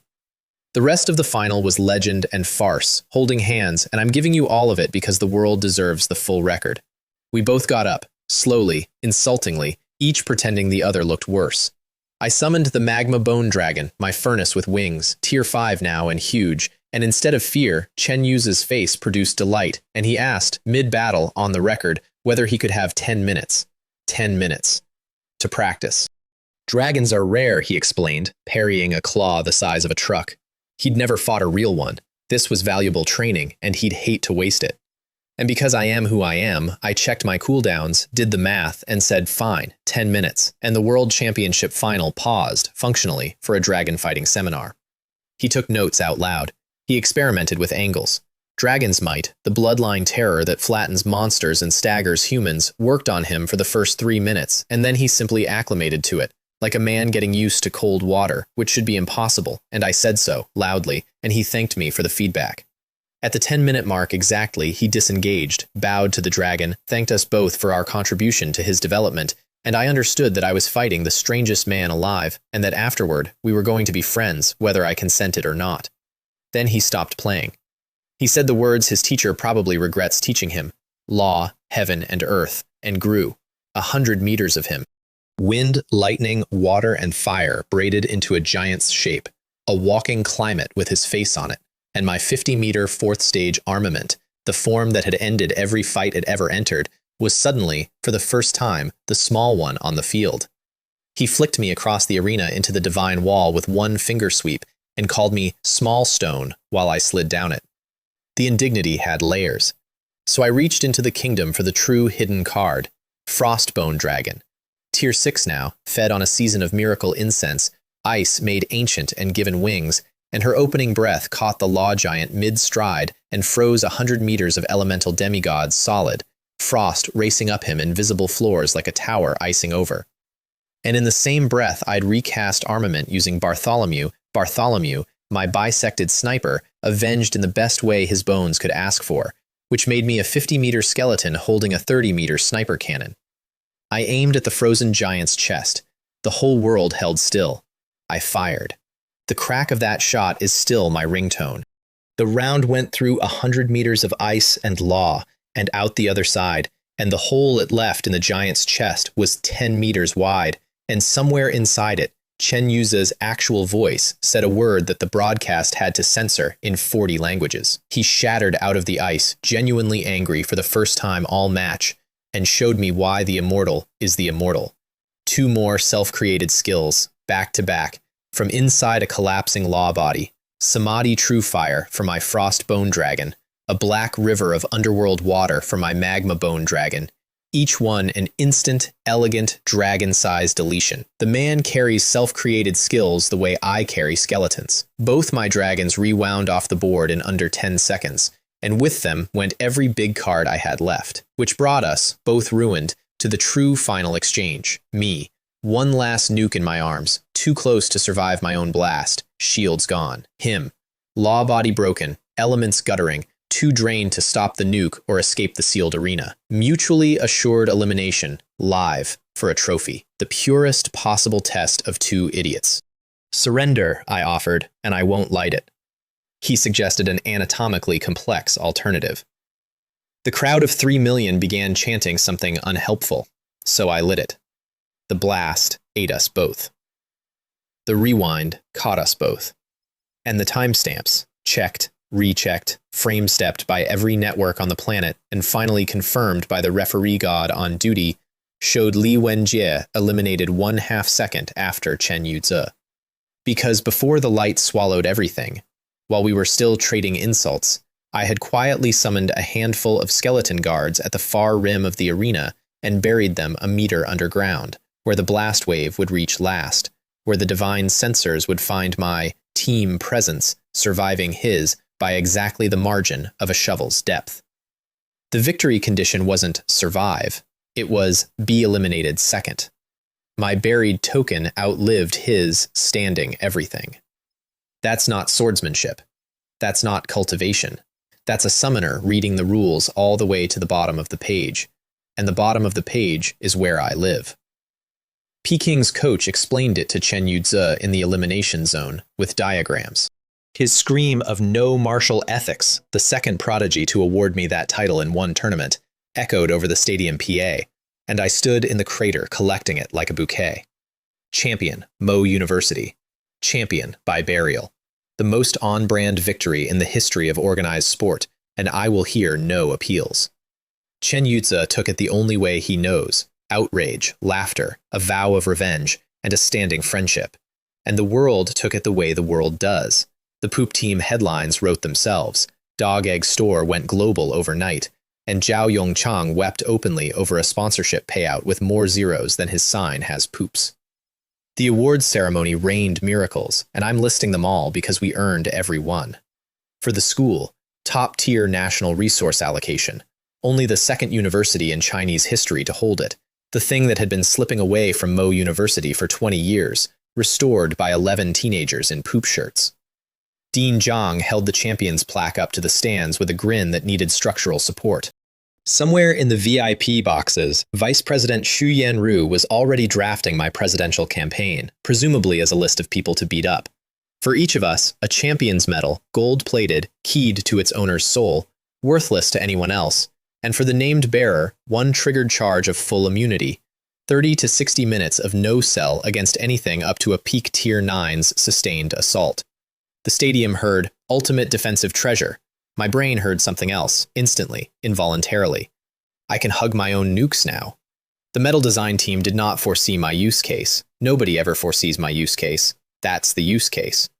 Also, 11 boxed servings of 9 Revolutions chitterlings, instant noodle format, just add hot water to a god's signature miracle, the single most cursed sentence in culinary history, from Huang He himself, who winked at me during the handoff in a way that suggested he knew exactly which recipient was going to hoard his like a dragon.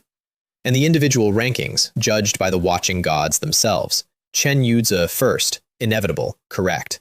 Me second, and I'll take silver behind that particular lunatic with my head high. And third, the stadium gasped. The man himself gasped. His new girlfriend punched him in joy and re-injured him, Zhou Hao. Third in the world, over 4 genuine anointed prodigies. The gods had watched a fat kid with a joke class drink 7 borrowed lives and burn his own to trade even with a monster, and the gods ranked what they saw. Never let anyone tell you the sky isn't watching. It watches, it takes notes. Occasionally, it puts a chubby kid on the podium just to feel something. My personal prize from the temple was a palm-sized lump of black soil, and when I read the label, my ears rang. 9 nether underworld soil. The concentrated, 100-fold version of the rarest substance my kingdom eats. Not a sword, not a technique. The exact, specific, obscure item that only I, of all beings at that ceremony, could fully use. The gods had scouted my shopping list. Terrifying. Flattering. Terrifying again, on reflection. And I reflected all night. And then, before the confetti even settled, the tournament's golden light went out all at once, and the real world resumed.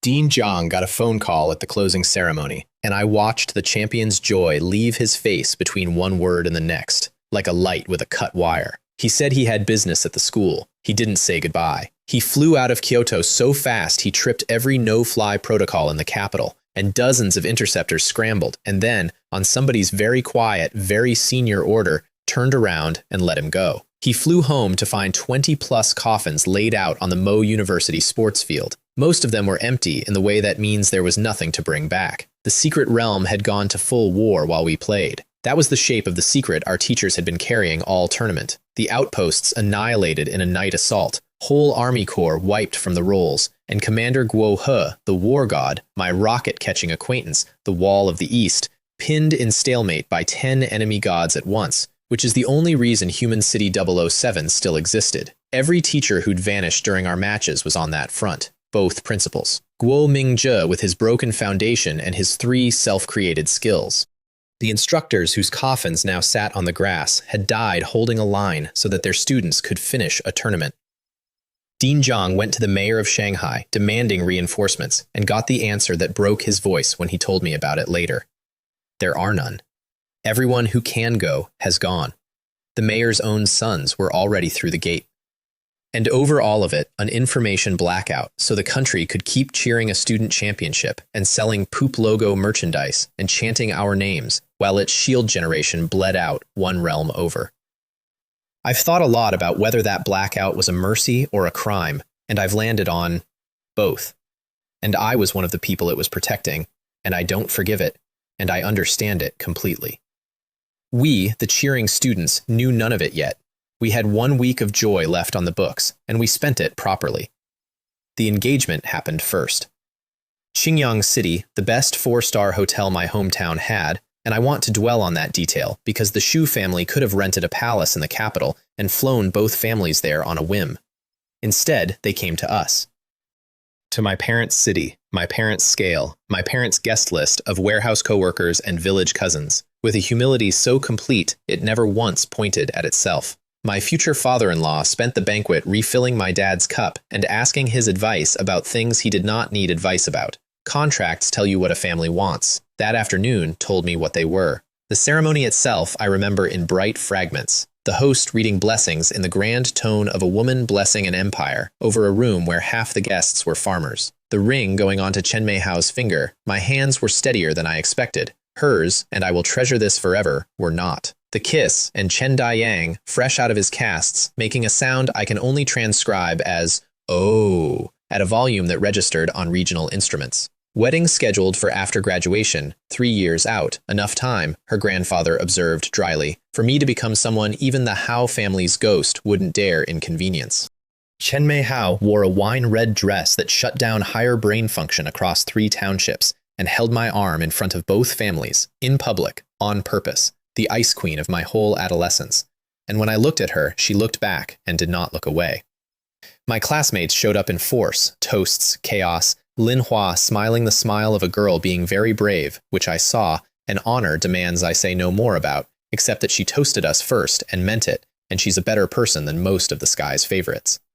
And Zhou Hao arrived late, out of a drifting taxi, with Su Jingjing on his arm, the girl who punched him into 2 patties, now his girlfriend.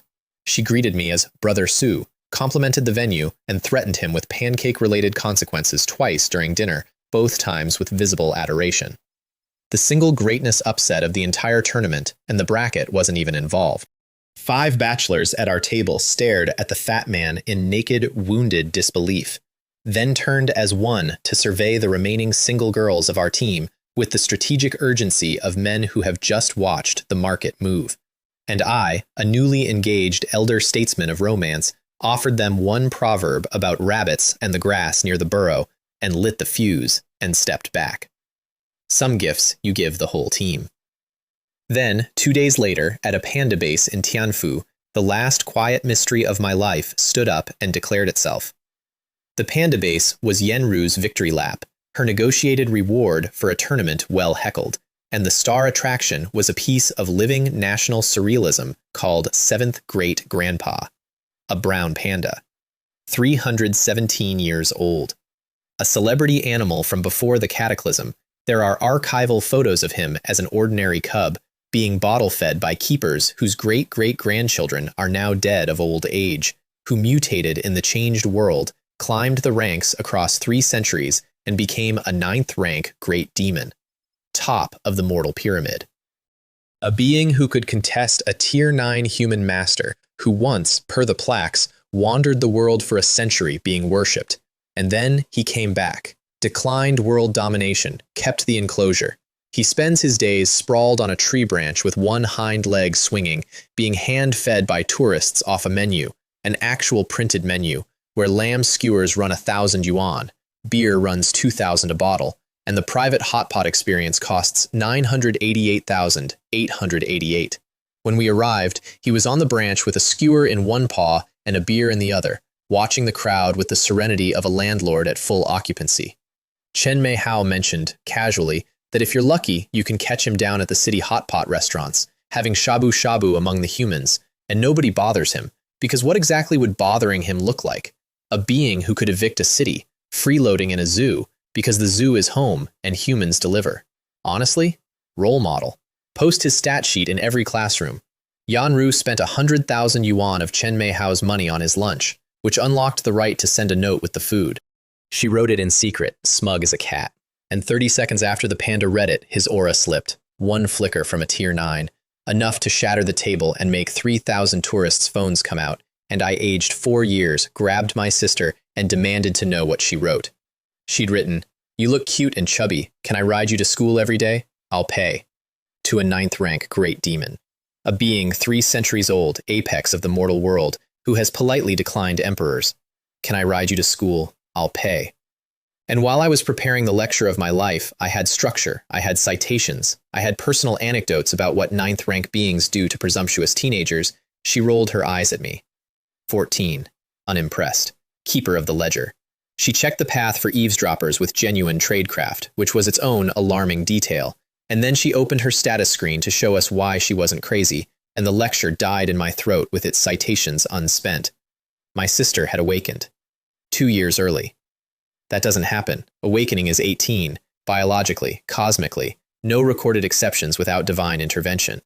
And the class the heavens had minted for her, brand new, never before seen in 300 years of records, newer than Joe Howe's, newer than anything. The second impossible class to bloom in my direct social circle in 1 year, which is a coincidence I've stopped believing in. God tier beast tamer.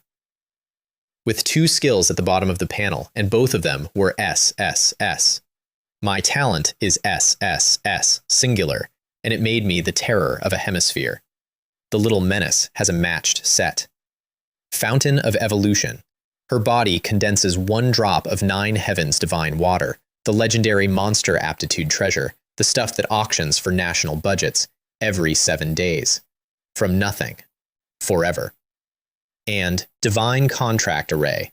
She can bond any willing demonic beast as a life pet with no backlash from the power gap.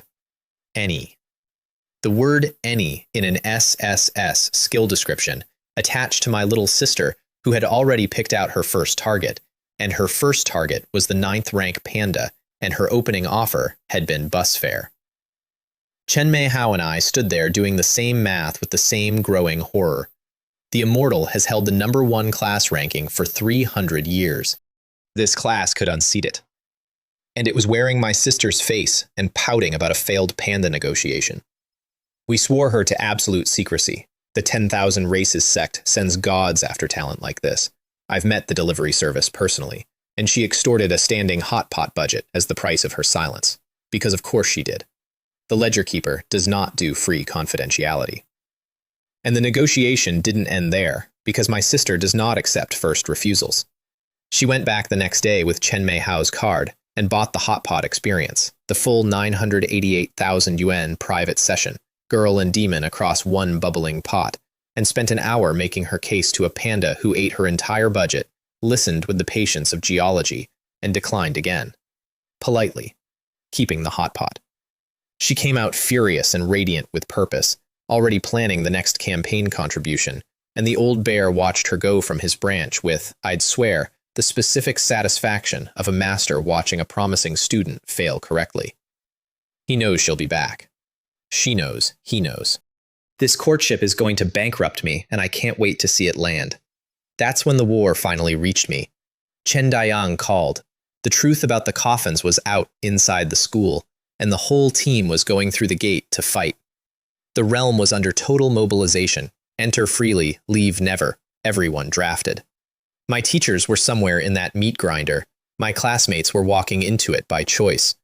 Chen Mei Hao didn't ask me not to go. That's the thing about her that I didn't deserve and got anyway. She'd already run the argument in her head, both sides, and knew I'd go, and refused to spend our last evening losing a debate on purpose. We lay in the dark that night, dividing up the world like a chore list. She'd stay, watch Yen Ru, work the panda angle, hold the home front. I'd go be the war's problem.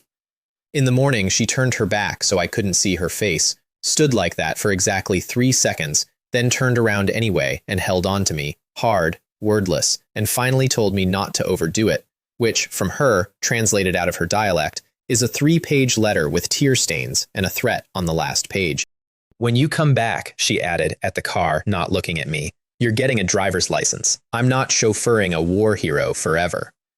That's also in her dialect. It means come back. The last stop before the gate was Dog Egg Store. Yongchang was mid-empire now. 3 phones, a wall calendar black with openings, the cat-eared girl running an actual staff, and he still dropped everything when I walked in. He tried to talk me out of the realm for 10 straight minutes, citing sources he shouldn't have had, because apparently my shopkeeper now drinks with people who know war news before generals do. He failed, obviously, so he sighed the sigh of a man watching his best asset walk toward artillery and handed over the parting gift he'd clearly been assembling for weeks against exactly this day. A shabby, deliberately unremarkable storage bag. Inside, 188 skill books of Summon Skeleton Mage. the worthless G-rank starter, the 2,000 yuan joke that shopkeepers use as shelf filler. Sourced from every market on the planet, some of the volumes had price tags in scripts I couldn't read, because one man on Earth knew what my talent does with copies, and that man had spent his new fortune's first fruits buying out the global supply of garbage for me. There was a note in the bag, in his awful handwriting. It said, "This is probably every copy left in the world. Come back alive, brother. Some men say I love you with words. Mine says it in bulk skeleton procurement, with receipts." I stood in his stockroom holding a bag of the world's least valuable books, worth more to me than the 4 spirit orbs had ever been, and had to fake a cough. I learned them on the plane, first class, eyes closed, feigning sleep while my talent chewed through the stack, and at copy 179, the system produced a chime I had never heard before, a deeper bell under the usual ding, and my talent did the thing it had apparently been saving for last. The skill mutated. Summon Skeleton Mage, the G-rank joke, the wobbly firecracker mob, the summon a teacher once dusted with a friendly tap in front of 2,000 laughing students, evolved. Tier 4 base summons now, real combat units, armed with magic grenades and, beautifully, magic landmines. Deployable, patient, undetectable explosives that keep forever. A weapon category this world of sword-swinging honor duels had simply never conceived of. And standby accumulation thresholds on top. Every 1,000 summons in a single casting births a Tier 5 skeleton archmage. Every 10,000, a Tier 6 grand archmage, carrying guided missiles. Short range at 20 kilometers, long range at 50. 50 kilometers, beyond any horizon, beyond any domain, any sensing range, any warning. I sat in that airplane seat doing silent math while the drink cart went by, and the math kept coming back with the same reading. My starter summon, the weakest unit of the weakest class in the recorded world, had just grown up into an artillery brigade with strategic reach. Somewhere over Hunan province, at cruising altitude, between the beverage service and the landing announcement, the shovel kid quietly became a weapons platform that entire nations don't own. And the man responsible was a shopkeeper with a poop logo and a good heart, who would never fully understand what his going away present did, and who I intend to make disgustingly rich for the rest of his natural life. I tested it in the Divine Kingdom before we landed. 5 million summons in one breath. 5,000 archmages. 500 grand archmages standing in silent ranks under my new sky. My kingdom gained a military-industrial district. The rabbit population relocated by consensus. Human City 007 met me with sirens and casualty lists. The gate soldiers who'd once saluted my student card waved me through without looking up from the boards where the numbers came in. The 6th Corps annihilated, commander fallen. The 4th broken, under 1,000 escaped. Whole formations I'd marched past in the spring, gone as line items. The market street was shuttered end to end, merchants fleeing back through the gate against the incoming tide of conscripts, and the announcement on every wall made the arithmetic personal. Entry permitted, exit forbidden. Total mobilization, everyone inside fights, which included, as of the moment I stepped through, me, on purpose. My teachers were out there past the walls. My classmates had walked in the day before, and every orc on that front was, from my professional perspective, still a coin with legs. I contain multitudes, and most of them check prices even during wars. I found old Jang at the research compound, evacuating with the science division, and he tried for exactly 11 seconds to order me onto the return shuttle. Then he looked at my face, made the same calculation everyone eventually makes, and gave up in record time. He knows me. We're the same disease in 2 generations.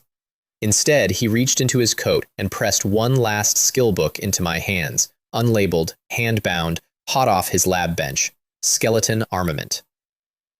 Chapter 5. The chapter that doesn't officially exist. 10,000 sacrifices to activate. Never tested by anyone, including its author, whose own army runs too small to pay the cost. A skill built on the assumption of exactly one user in the universe.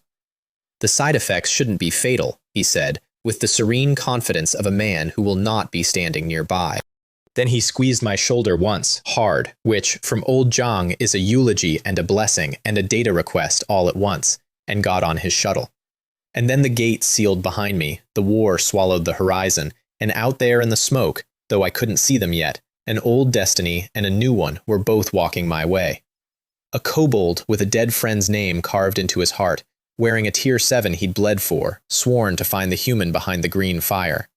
And a god of bones in his crypt at the bottom of the world, patient as sediment, who'd looked at a bald kid with a shovel and said the only prayer his empire knows. We will meet again very soon. Let them come. Both of them. All of it. 6 months ago, I was the school joke holding a gardening tool, and tonight an empire's army is drafting battle plans with my name in them. A prophecy older than their gods is riding in my storage ring next to a monkey's staff and a girl's torn jacket, and my baby sister is one panda away from out-leveling us all. The universe handed me a shovel and thought it was funny. Nobody up there is laughing anymore, and I'm just getting started digging.